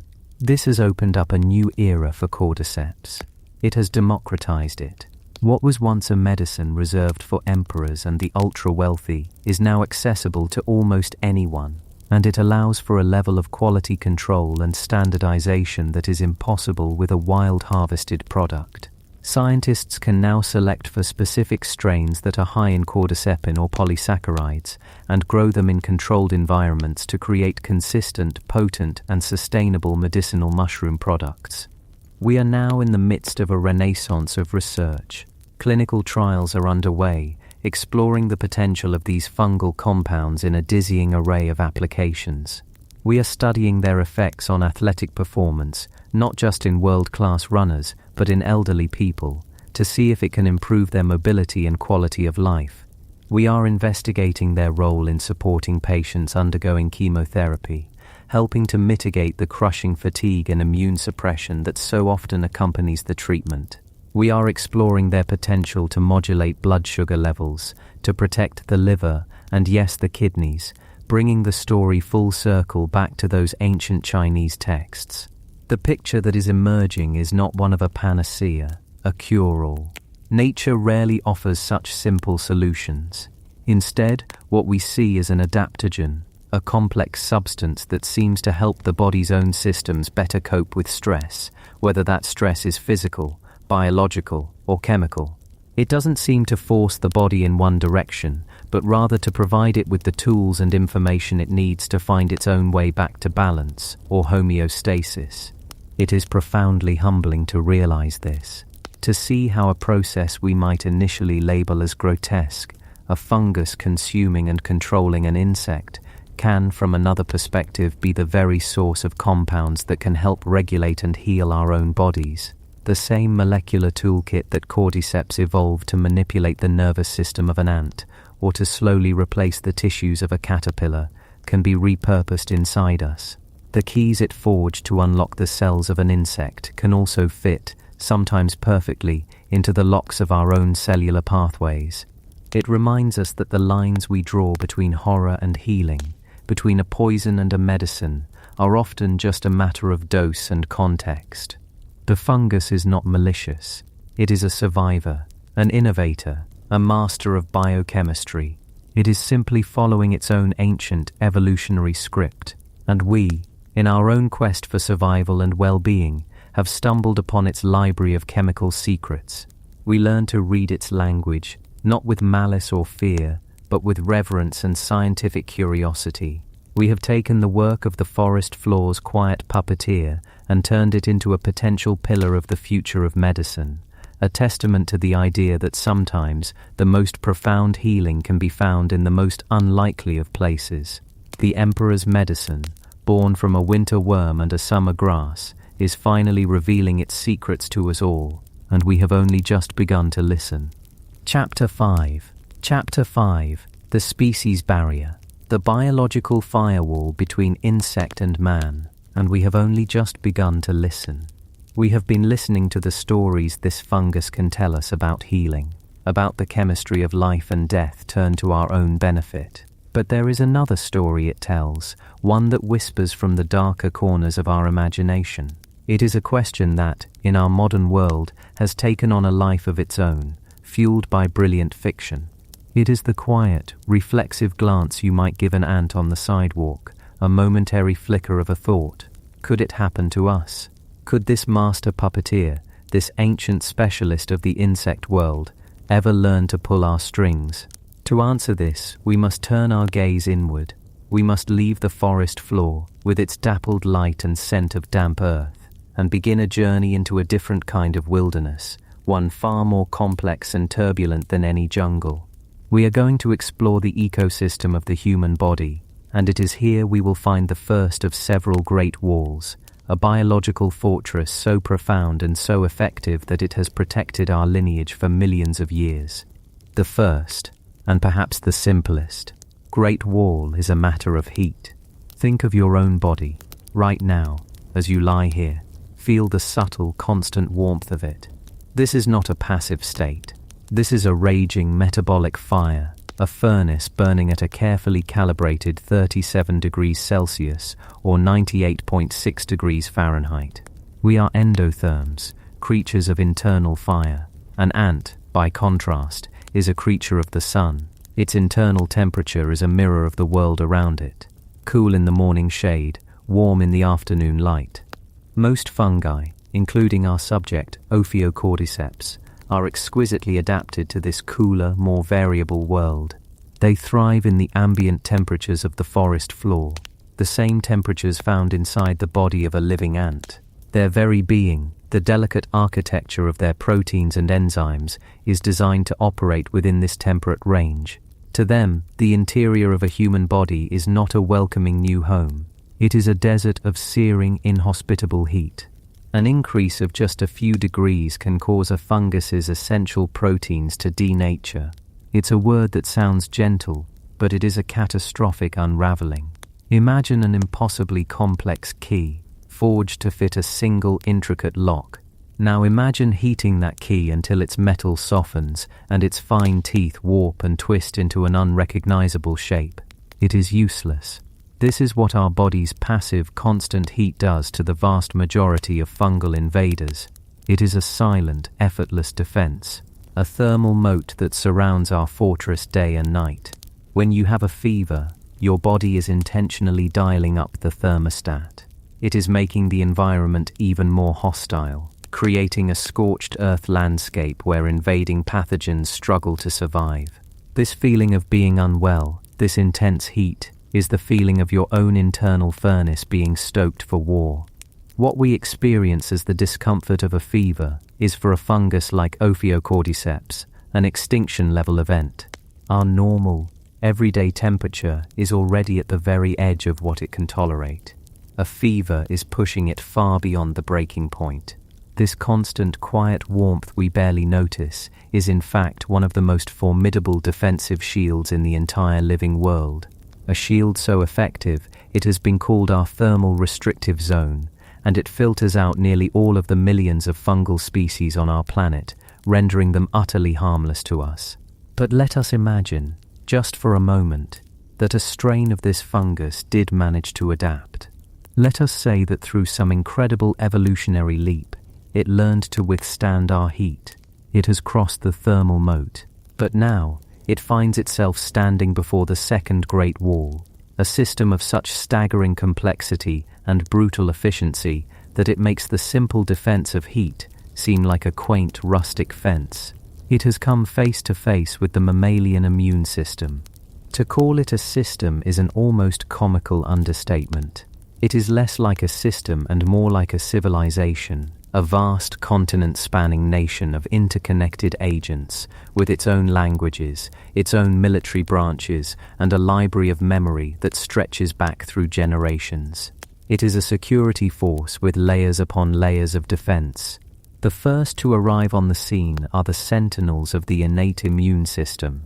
These are the first responders, the patrol officers walking the beat in our tissues. Among them are the macrophages, a beautiful name for a truly voracious cell.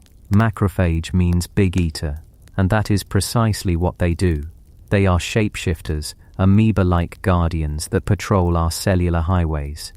When a macrophage encounters something foreign, something that doesn't have the right molecular identification papers, like a fungal spore, it doesn't ask questions. It extends its own fluid body, wrapping and engulfing the intruder in a process called phagocytosis. It simply eats it.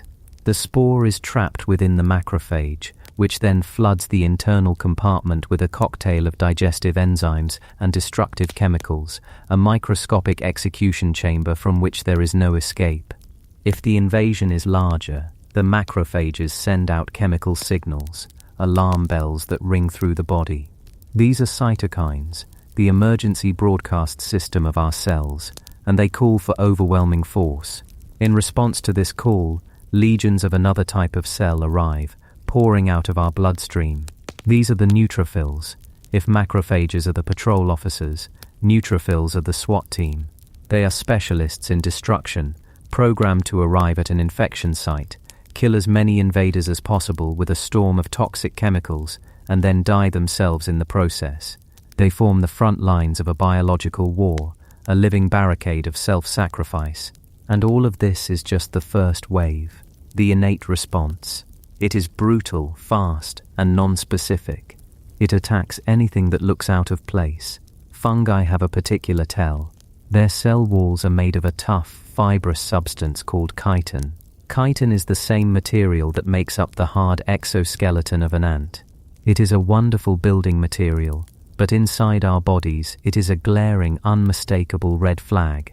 Our immune cells have receptors that are built to recognize chitin as a definitive sign of a fungal invader. The moment a spore enters our body, it is essentially wearing the uniform of the enemy. An insect's immune system is a far simpler affair. It has cells called hemocytes that perform functions similar to our innate cells, engulfing and isolating threats. It is an ancient and effective system for their world. But it lacks the next layer of our defense, a layer that represents one of the most sublime innovations of vertebrate evolution. This is the adaptive immune system.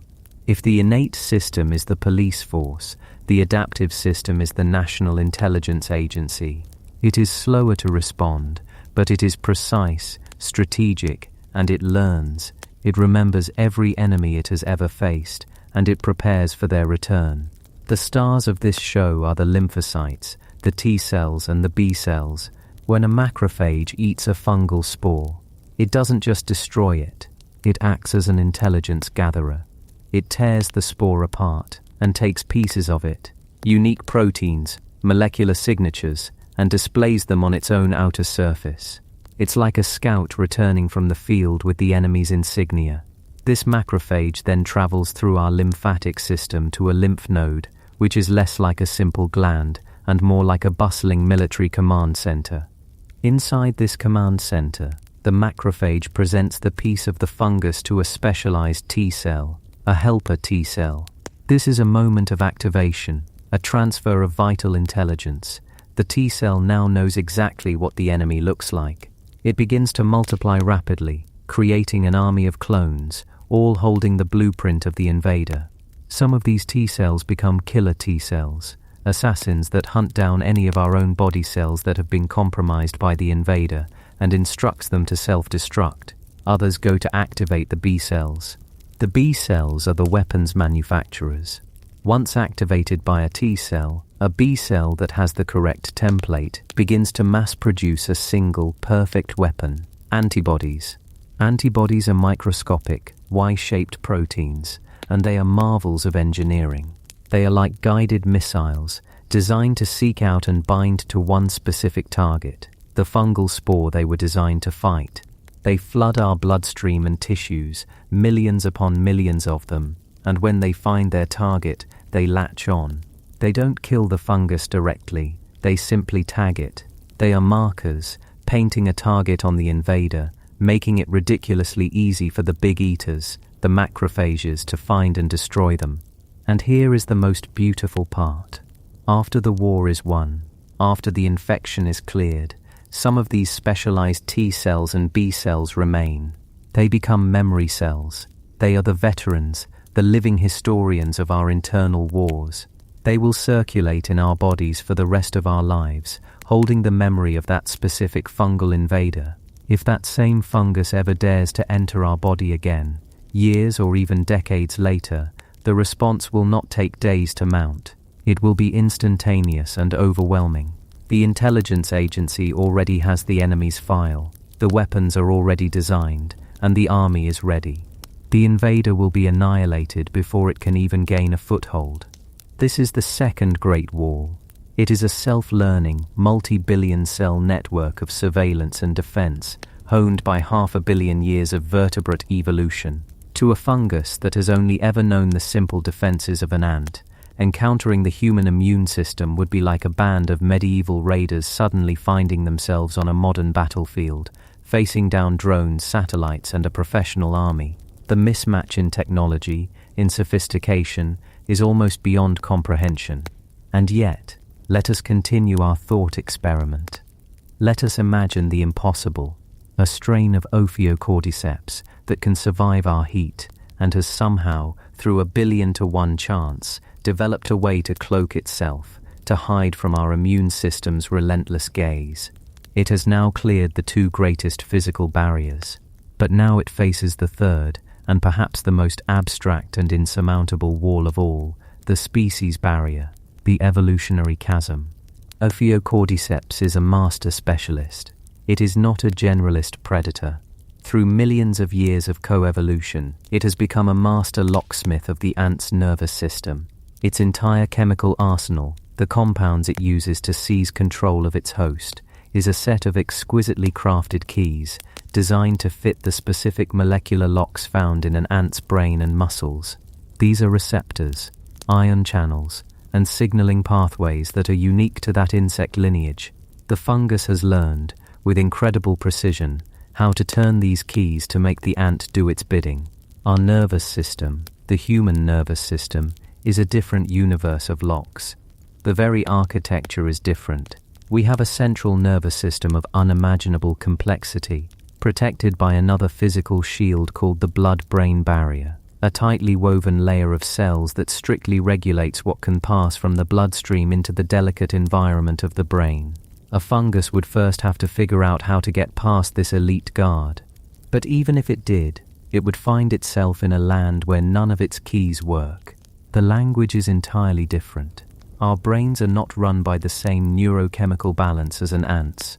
Our behavior is governed by a symphony of molecules like serotonin, dopamine, norepinephrine, and GABA, all interacting within a brain of nearly 100 billion neurons, each with thousands of connections. The fungus would be floating in this sea of electrochemical information, and it would not have the slightest idea how to interpret it, let alone control it.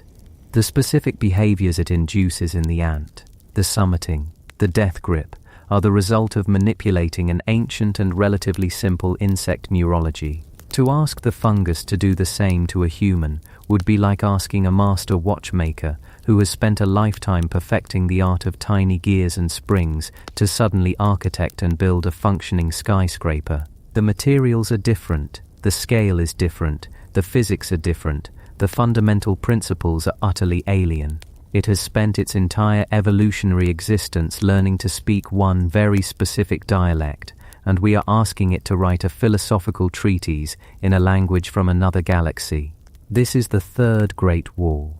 It is not made of heat or cells, but of information, of millions of years of divergent evolution, the slow branching path of life that has separated our lineage from the insects by a gulf of nearly 600 million years. For Cordyceps to cross this chasm would require more than a few simple mutations.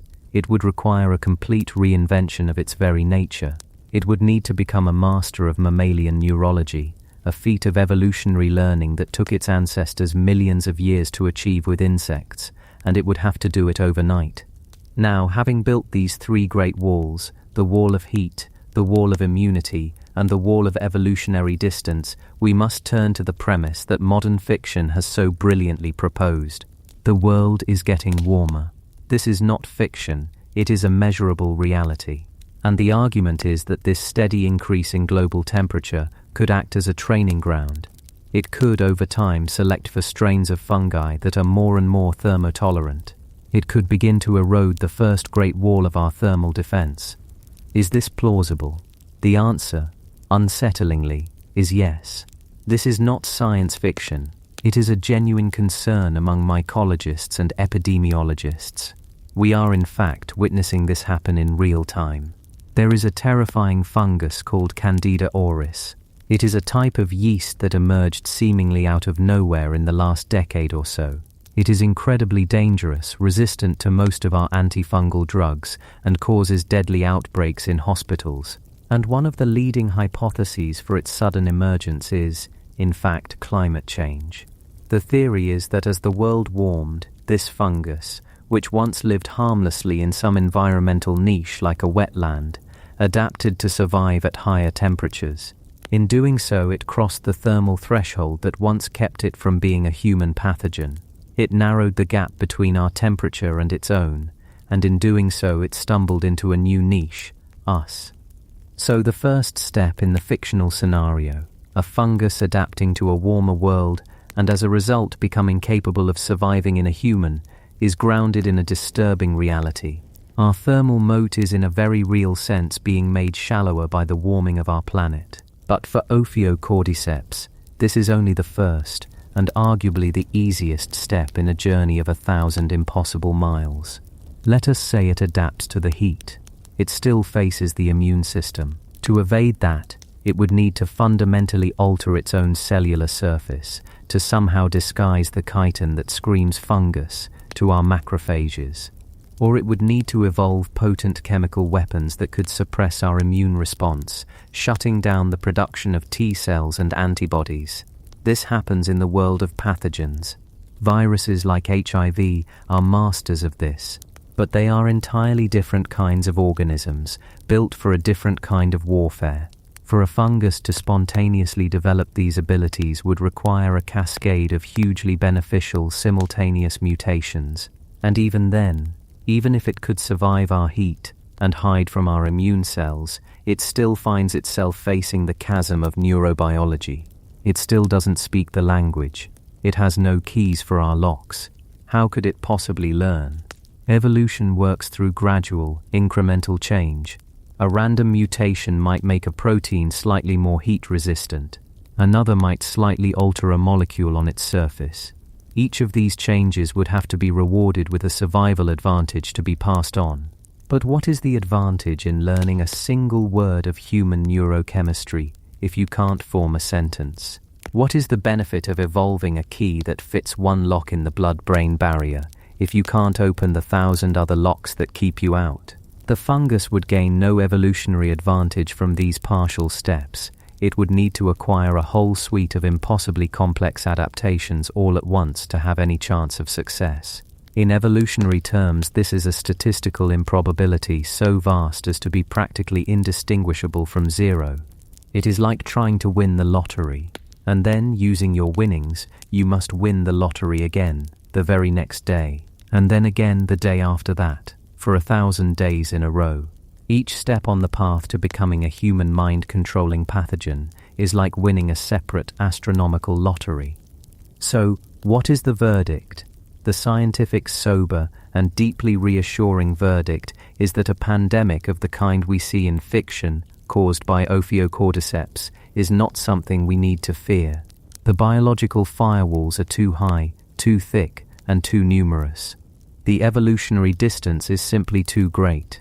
We are safe, not because we are special, but because of the beautiful, intricate, and deeply ancient story of our own biology. Our warmth, our blood, our very neurons are a fortress built over eons.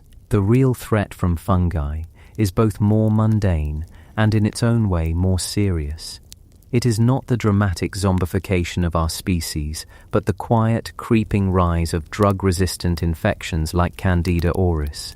It is the threat to our global food supply from fungal blights and rusts, which can devastate crops and have a far more immediate and realistic impact on human civilization. It is the danger to the growing number of people in our world who are immunocompromised, whose second great wall has been lowered by medicine or illness, leaving them vulnerable to fungi that a healthy person would fight off without a second thought. Our fear of the zombie ant fungus is in a way a profound compliment. It is a testament to the power of nature as a storyteller, to the awe-inspiring and terrifying ingenuity of evolution. The story of Cordyceps is so compelling because it showcases a level of biological mastery that feels almost intentional, almost intelligent. But our safety from it is a story of equal power. It is the story of our own lineage, of a warm-blooded, fierce and impossibly complex biology that has carved its own path on this planet. We can look at the ant, in its final, tragic moments, and feel a sense of primal dread. But we should also feel a deep and profound sense of gratitude for the silent, invisible wars being waged and won inside of us at every moment. We are the descendants of a long line of survivors, protected by firewalls forged over hundreds of millions of years. And so you can rest easy. The puppeteer of the forest floor has no strings that can reach us. Its stage is the leaf litter, and its players are the small creatures of that world. Our story for now remains our own. Chapter 6. Our Fungal Future, the Coming Plague and Panacea. Our story for now remains our own. And that is a comfort, a deep instinctual comfort, to know that the intricate horror we've witnessed, the puppeteering of an insect's mind, is a drama confined to a different world, played out on a scale too small for us to truly fear. But to believe we are separate from the fungal kingdom, to believe that its vast and ancient power touches us only in the abstract, is to misunderstand the very air we breathe, the soil beneath our feet, and the quiet cellular workings of our own bodies. While the specific puppeteer of the ant may not have strings for us, it has relatives. It belongs to a kingdom of nearly unimaginable diversity, a kingdom of silent strategists, chemical artisans, and relentless opportunists. And some of them have indeed turned their attention to us. Not with the overt theatrical possession of Cordyceps, but with a far more subtle and in some ways more terrifying persistence. Our journey now takes us away from the dappled light of the forest floor and into a world of our own making, a world of sterile corridors, polished steel, and the low rhythmic hum of life support machines. We find ourselves in the modern hospital, a place we have built as a fortress against disease, a sanctuary of healing. We scrub, we sterilize, we filter the air. We have created, we believe, an environment where we have the upper hand. But it is here, in our own fortress, that we are meeting a new and formidable fungal challenger. It doesn't have a dramatic name like Cordyceps. It is called Candida auris. To the naked eye, it is nothing, a smear on a petri dish. But under the microscope, it is a collection of simple, budding yeast cells. It looks unassuming, almost benign, and yet this simple organism has become one of the most urgent threats in modern medicine. Think of it not as a predator, but as a ghost, a phantom that haunts the very places designed to be the safest. Candida auris was first identified in 2009, isolated from the ear canal of a patient in Japan. Its name auris is Latin for ear, but since that first appearance, it has emerged almost simultaneously on multiple continents, a coordinated appearance that still puzzles epidemiologists. It's as if it was waiting in the shadows of the world, and suddenly the conditions were right for it to step into the light. What makes this particular yeast so frightening is a combination of three traits, a perfect storm of microbial resilience. First, it is often multi-drug resistant. Our primary weapons against fungal infections, a class of drugs called azoles, are frequently useless against it. It has, through the quiet, relentless pressure of natural selection, learned the combination to our chemical locks. It has studied our defenses and engineered its way around them. For a patient with a compromised immune system, someone recovering from major surgery, undergoing chemotherapy, or on a ventilator, an infection that we cannot treat is a terrifying prospect. The fortress walls have been breached by an enemy we have no weapons for. Second, it is incredibly difficult to identify. In the laboratory, it can be easily mistaken for other, more common and less dangerous species of Candida. It is a master of disguise. A hospital might find itself treating a patient for a common yeast infection, using therapies that are completely ineffective, while the true culprit, Candida auris, continues to spread, silently gaining a foothold. It's like trying to find an intruder who can perfectly mimic the faces of your own family. And third, and perhaps most unnervingly, is its persistence in the environment. This is where the ghost analogy feels most apparent. Candida auris can live for weeks on surfaces, on bed rails, on door handles, on intravenous poles, on the plastic casing of a thermometer. It survives our most aggressive cleaning protocols. Hospitals have had to resort to bringing in specialized deep cleaning equipment, ultraviolet light emitters, and hydrogen peroxide vapor systems, technologies reserved for terminal-level sterilization, just to try and purge this fungus from a room where a patient once stayed. There are accounts of hospitals having to rip out ceiling tiles and replace flooring because this microscopic organism had embedded itself so deeply into the infrastructure of the building itself. It becomes part of the building's biome. It waits, patiently, for the next vulnerable person to arrive. Unlike the dramatic takeover of an ant's brain, this is a slow, invisible siege. It's an infection of the bloodstream, a colonization of the urinary tract, a wound that will not heal. It is a quiet, creeping plague born of our own modern world, a world of powerful antibiotics that wipe out our protective bacterial flora, leaving an empty stage for opportunistic fungi to take over. A world of global travel that can carry a resistant microbe from one continent to another in the span of a day. Candida auris is not a monster from the deep forest.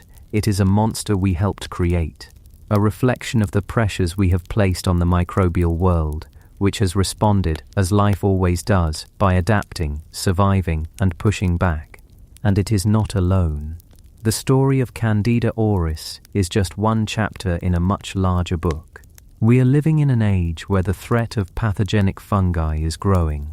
Climate change, for instance, is a variable we are only just beginning to understand in this context. Most fungi are not well adapted to the high internal temperature of the human body. Our 37 degrees Celsius core has been called our thermal barrier, a kind of permanent, low-grade fever that keeps countless potential fungal invaders at bay. But as the world warms, fungi are being subjected to greater heat stress. They are adapting. The ones that can survive slightly higher temperatures are the ones that will reproduce. We may, inadvertently, be selecting for strains of fungi that are better pre-adapted to breach our thermal defenses. We are running a global experiment, and the incubator is the entire planet. The fungal kingdom, with its rapid generation times and immense genetic diversity, is evolving right alongside us, and in some cases, faster than we are. This quiet war is not just being fought in the sterile corridors of our hospitals, it's being waged on an even grander scale, across vast open fields that we depend on for our very survival. For as much as we may worry about fungi that see humans as a habitat, the far more immediate and devastating threat comes from the fungi that see our food as their own. Let's leave the hospital now and travel out into the countryside. Picture a vast field of wheat stretching to the horizon, each stalk heavy with grain, a sea of gold shimmering in the sun. This field is not just a landscape, it is a promise. It is the promise of bread, of sustenance, of civilization itself. We have domesticated these plants over millennia, carefully selecting for yield, for resilience, for taste. We have created a miracle of agriculture, but in doing so, we have also created the perfect target, a monoculture. Millions of genetically similar plants, standing shoulder to shoulder, a banquet laid out for any organism that can figure out how to consume it. Enter the rusts, fungi of the order Puccinales. They are obligate biotrophs, meaning they can only survive on a living host. They are not brutish decomposers, they are sophisticated parasites. And wheat stem rust, caused by the fungus Puccinia graminis, is one of the most feared crop pathogens in human history. The Romans had a god, Robigus, to whom they would pray, offering sacrifices to ward off the dreaded rust. When it strikes, it is a devastating sight. The vibrant green stems and leaves of the wheat plants become covered in elongated pustules, blisters that burst open to reveal a powdery, reddish-orange mass of spores. It looks exactly like the metal rust it's named for. This is not just a cosmetic issue. The fungus is a thief. It sinks its specialized feeding structures, called hostoria, directly into the plant's vascular system, the network of veins that carries water and nutrients. The fungus is tapping the pipeline, stealing the very lifeblood of the plant, the sugars it produces through photosynthesis. The plant is starved from the inside. The grains, if they form at all, are shriveled and useless. A field that was a golden promise one week can become a brown, worthless wasteland the next. And the spores, the reddish-orange dust that coats the plant, are the agents of its spread. They are infinitesimally small, unimaginably numerous.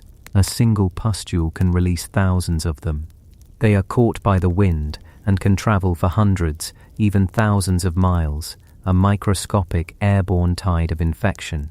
They are carried on the jet stream, crossing continents and oceans, a truly global threat.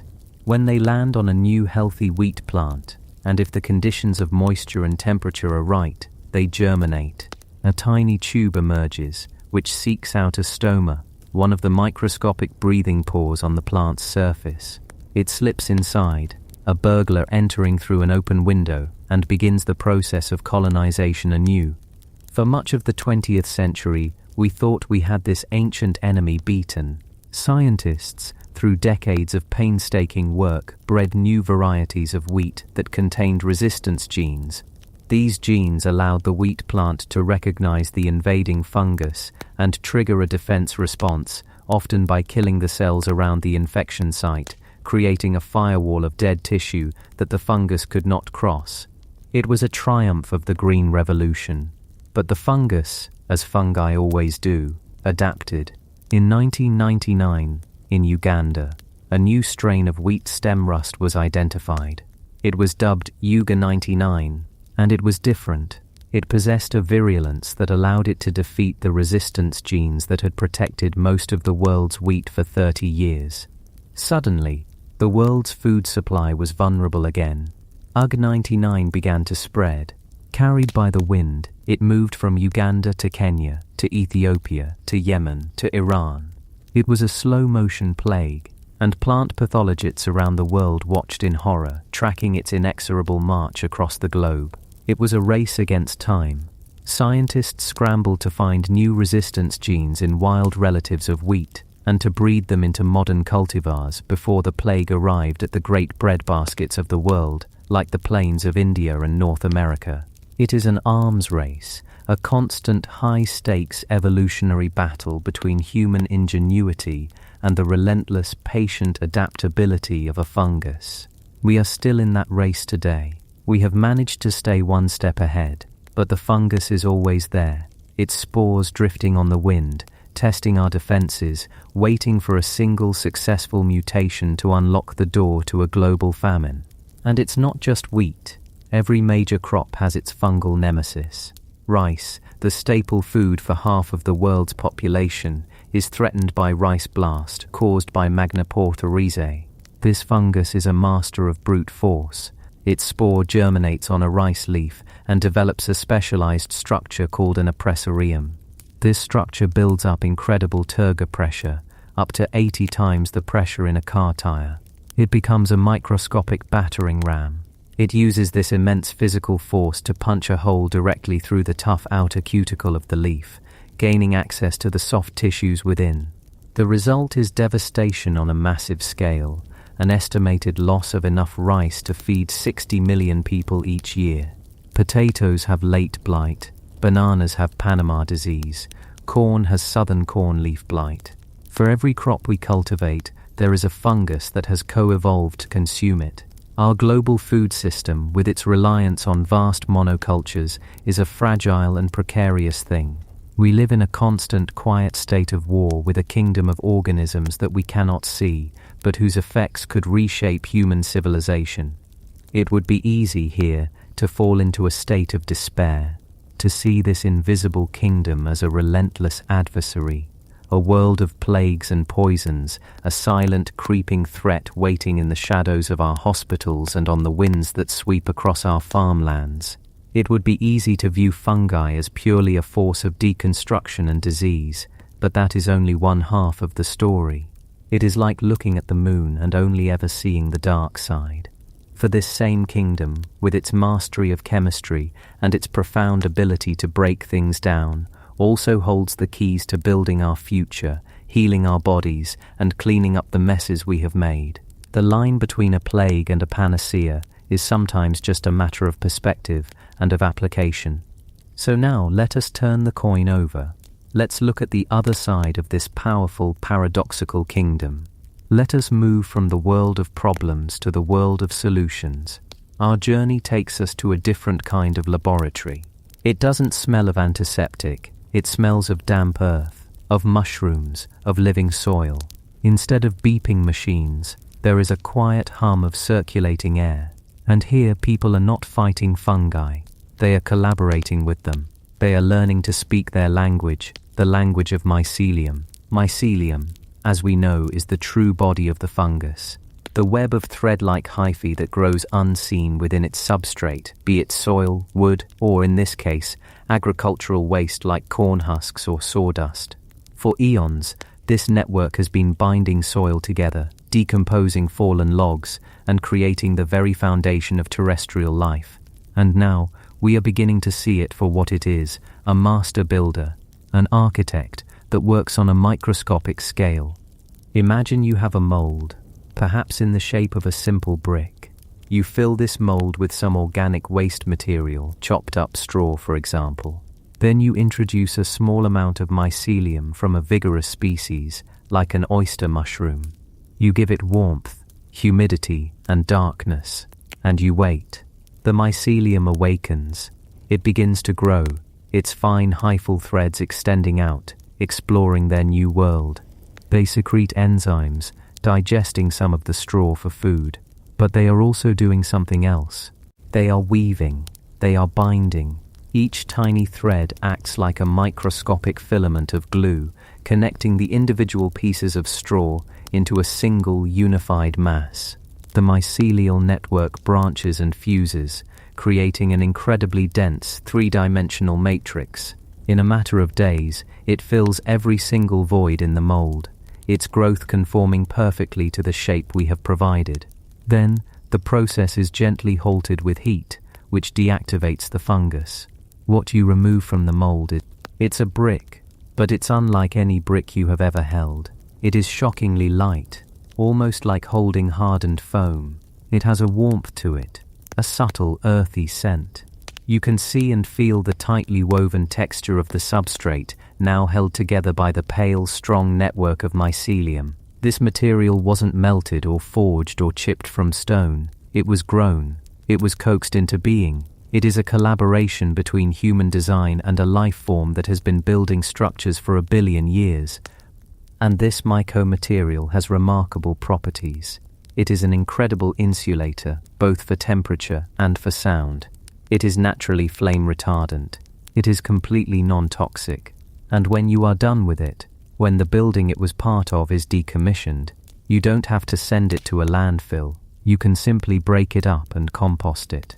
It returns to the soil from which it came, its nutrients enriching the earth, completing the cycle. It is the very definition of a circular material. The applications are exploding. We are seeing mycelium being used to create packaging materials, a direct biodegradable replacement for plastics like styrofoam. Instead of a block of polystyrene that will persist in the environment for 500 years, you can have a custom-grown mycelium cushion that protects your new television in transit and then can be broken up and added to your garden. We are seeing the creation of mycelium-based leather, a material that is grown in trays, not skinned from an animal. It has the look and feel of soft suede, but its production requires a fraction of the water and land and generates none of the toxic waste associated with traditional leather tanning. We are seeing it used in acoustic panels, in insulation, even in art and furniture. We are standing at the very beginning of a materials revolution. For all of human history, we have been a species that extracts and heats and hammers the world into the shapes we want. We cut down the forest, we mine the ore, we pump the oil. Mycology offers us a different path, a path of cultivation, of growth, of partnership. It asks us to think not like miners, but like gardeners. Nature, through the fungal kingdom, has already perfected the art of creating strong, lightweight, complex structures from the most basic organic building blocks. All we have to do is learn to guide it. We are just beginning to scratch the surface of what is possible when we stop seeing nature as a resource to be plundered and start seeing it as a technology to be learned from. The same kingdom that can deconstruct a mighty oak tree can also be harnessed to build our homes. Deconstruction and construction are two sides of the same metabolic coin. And this principle, this idea of harnessing the fungus's innate talent for deconstruction, extends far beyond building materials. It leads us to one of the most hopeful and profound applications of mycology, mycoremediation. Let's return to the image of a world scarred by our own activities. Picture an oil spill, crude petroleum blackening a coastline, saturating the soil, poisoning the ecosystem. Our traditional cleanup methods are often crude themselves. We dig up the contaminated soil and move it to a landfill, or we use harsh chemical dispersants that can cause their own ecological problems. But what if there was a gentler, more thorough way? What if we could deploy a biological cleanup crew? Enter the oyster mushroom, Pleurotus austriatus. We think of it as a culinary delight, but it is also a voracious decomposer of wood. Its mycelium produces a powerful cocktail of enzymes called peroxidases. In the forest, these enzymes are designed to break down lignin, the incredibly tough, complex polymer that gives wood its strength and rigidity. Lignin is one of the most resilient organic molecules on the planet, and it just so happens that the chemical structure of lignin is remarkably similar to the structure of many hydrocarbons, the molecules that make up crude oil and many other industrial pollutants. The fungus doesn't know the difference. When oyster mushroom mycelium is introduced to soil contaminated with diesel or oil, it does what it has always done. It releases its enzymes. These enzymes get to work, severing the long, complex hydrocarbon chains, breaking them down into smaller, simpler, and less toxic compounds.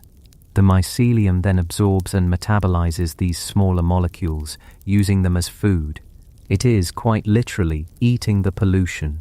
Over a period of weeks and months, a toxic site can be transformed. The black, sterile soil slowly lightens, the chemical smell dissipates, replaced by the earthy aroma of living fungus. And then, when the food source is exhausted, the mushrooms themselves may fruit, pushing up through the now remediated soil, a sign that the ecosystem is beginning to heal. This is not science fiction. This is happening right now in pilot projects around the world. Fungi are being used to clean up sites contaminated with everything from heavy metals, which they can absorb and concentrate in their tissues, to cigarette butts, whose toxic cellulose acetate filters can be broken down by certain species. There is even promising research into fungi that can degrade plastics like polyurethane. We are discovering that for many of the most persistent, toxic messes we have created, there is a species of fungus somewhere in the world that has already evolved the chemical toolkit to take it apart. They are nature's master recyclers, the planet's demolition and sanitation crew. We have spent a century creating molecules that nature has never seen before, and we have littered the planet with them. Mycoremediation offers the profound hope that we can enlist the oldest and most effective chemists on Earth to help us clean up after ourselves. It is a slow process. It requires patience. It is biology, not brute force, but it is a path toward genuine restoration. This chemical mastery, this ability to synthesize and break down an almost infinite variety of complex molecules, is the source of the fungal kingdom's greatest gift to humanity, a gift that most of us have benefited from, likely without ever realizing its origin. We return now to the world of medicine, but we see it through a new lens, not as a battleground against fungi, but as a treasure hunt within the fungal kingdom. The story begins, as many revolutionary stories do, not with a bang, but with a happy accident. In 1928, a Scottish bacteriologist named Alexander Fleming returned to his laboratory after a holiday. He was notoriously untidy. On his bench was a stack of Petri dishes where he had been growing colonies of Staphylococcus bacteria. But on one dish, something was different. A small colony of bluish-green mold had begun to grow, a common contaminant. Fleming, being a scientist, didn't just throw it out. He looked closer, and he noticed something remarkable. In a clear ring surrounding the mold, the bacteria were gone.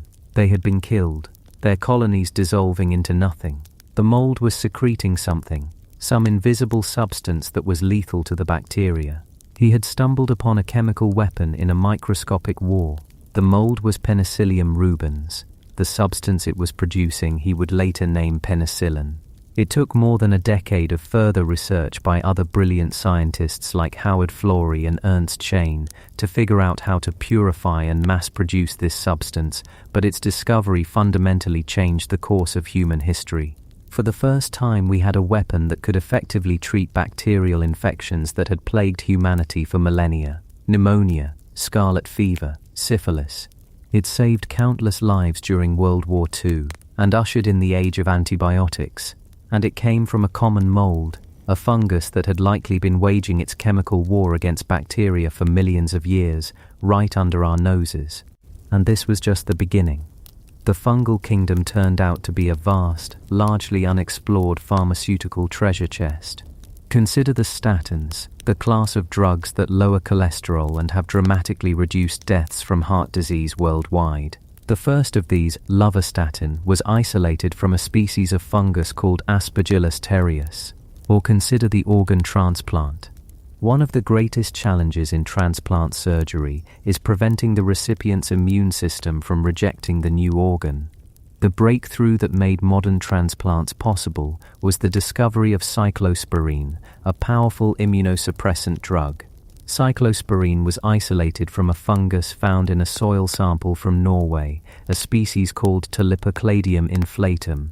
A fungus that grows in the dirt gave us the ability to give someone a new heart, a new lung, a new life. From penicillin to cholesterol drugs, to anti-rejection medications to anti-cancer compounds, the fungal kingdom has provided us with some of the most powerful and important medicines in our arsenal, and we have barely begun to look. It is estimated that there may be as many as 3 to 4 million species of fungi on Earth. We have identified and named fewer than 10% of them, and of those we have named, we have investigated only a tiny fraction for their chemical properties. Every time we walk through a forest, we are moving through a living library of pharmaceutical knowledge. Every mushroom, every patch of mold, every unseen network of mycelium in the soil is a potential source of a new medicine, a new antibiotic to fight resistant bacteria like Candida auris, a new antiviral, a new compound to treat Alzheimer's disease. The sheer chemical creativity of this kingdom is staggering. For hundreds of millions of years, fungi have been competing and collaborating with bacteria, with plants, with insects. This has been a relentless evolutionary pressure cooker, forcing them to develop an incredible arsenal of chemical compounds to defend themselves, to communicate, to break down their food, and to manipulate their environment. We are only now, with our modern tools of chemistry and genetics, beginning to read the recipes written in their DNA. But this vast, living library is under threat. Deforestation, pollution, and climate change are destroying habitats and driving species to extinction before we even know they exist. We may be burning the library before we have had a chance to read the books, and this brings us full circle, back to Cordyceps, the very organism that sparked our journey. For so long we have seen it as the ultimate villain of this story, the zombie maker, the puppeteer, a perfect miniature monster, and it is. But in the world of biology, things are rarely so simple. For centuries in traditional Chinese medicine, Ophiocordyceps sinensis, a related species that parasitizes the caterpillars of ghost moths in the high Himalayas, has been one of the most valued remedies. It was used as a tonic, believed to improve energy, stamina, and longevity. Modern science, initially skeptical, began to investigate, and what it found was astonishing.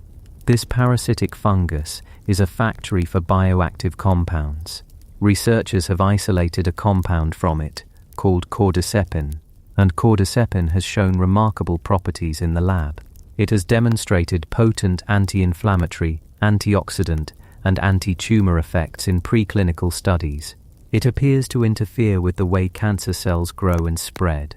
The research is still in its early stages, and there is a long way to go from a petri dish to a proven medicine. But the potential is there.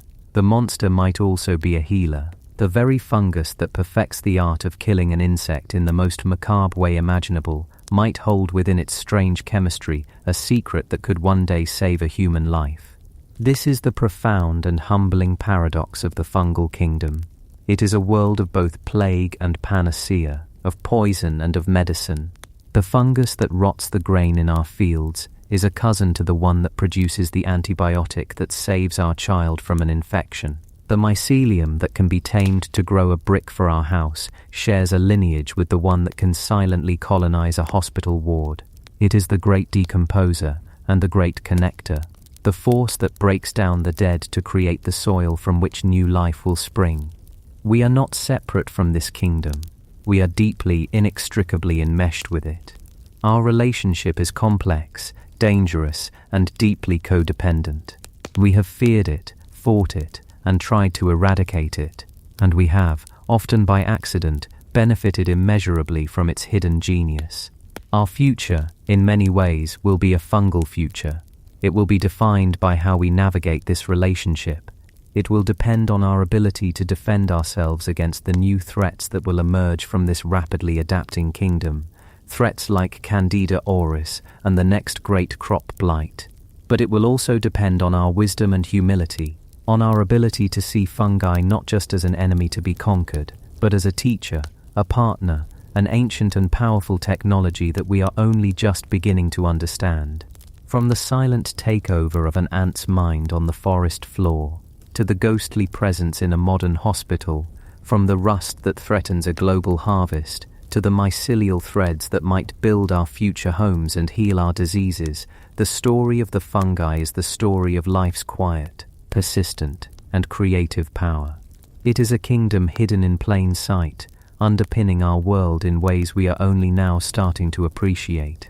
And as you close your eyes tonight, perhaps you can feel a new sense of connection to this hidden world.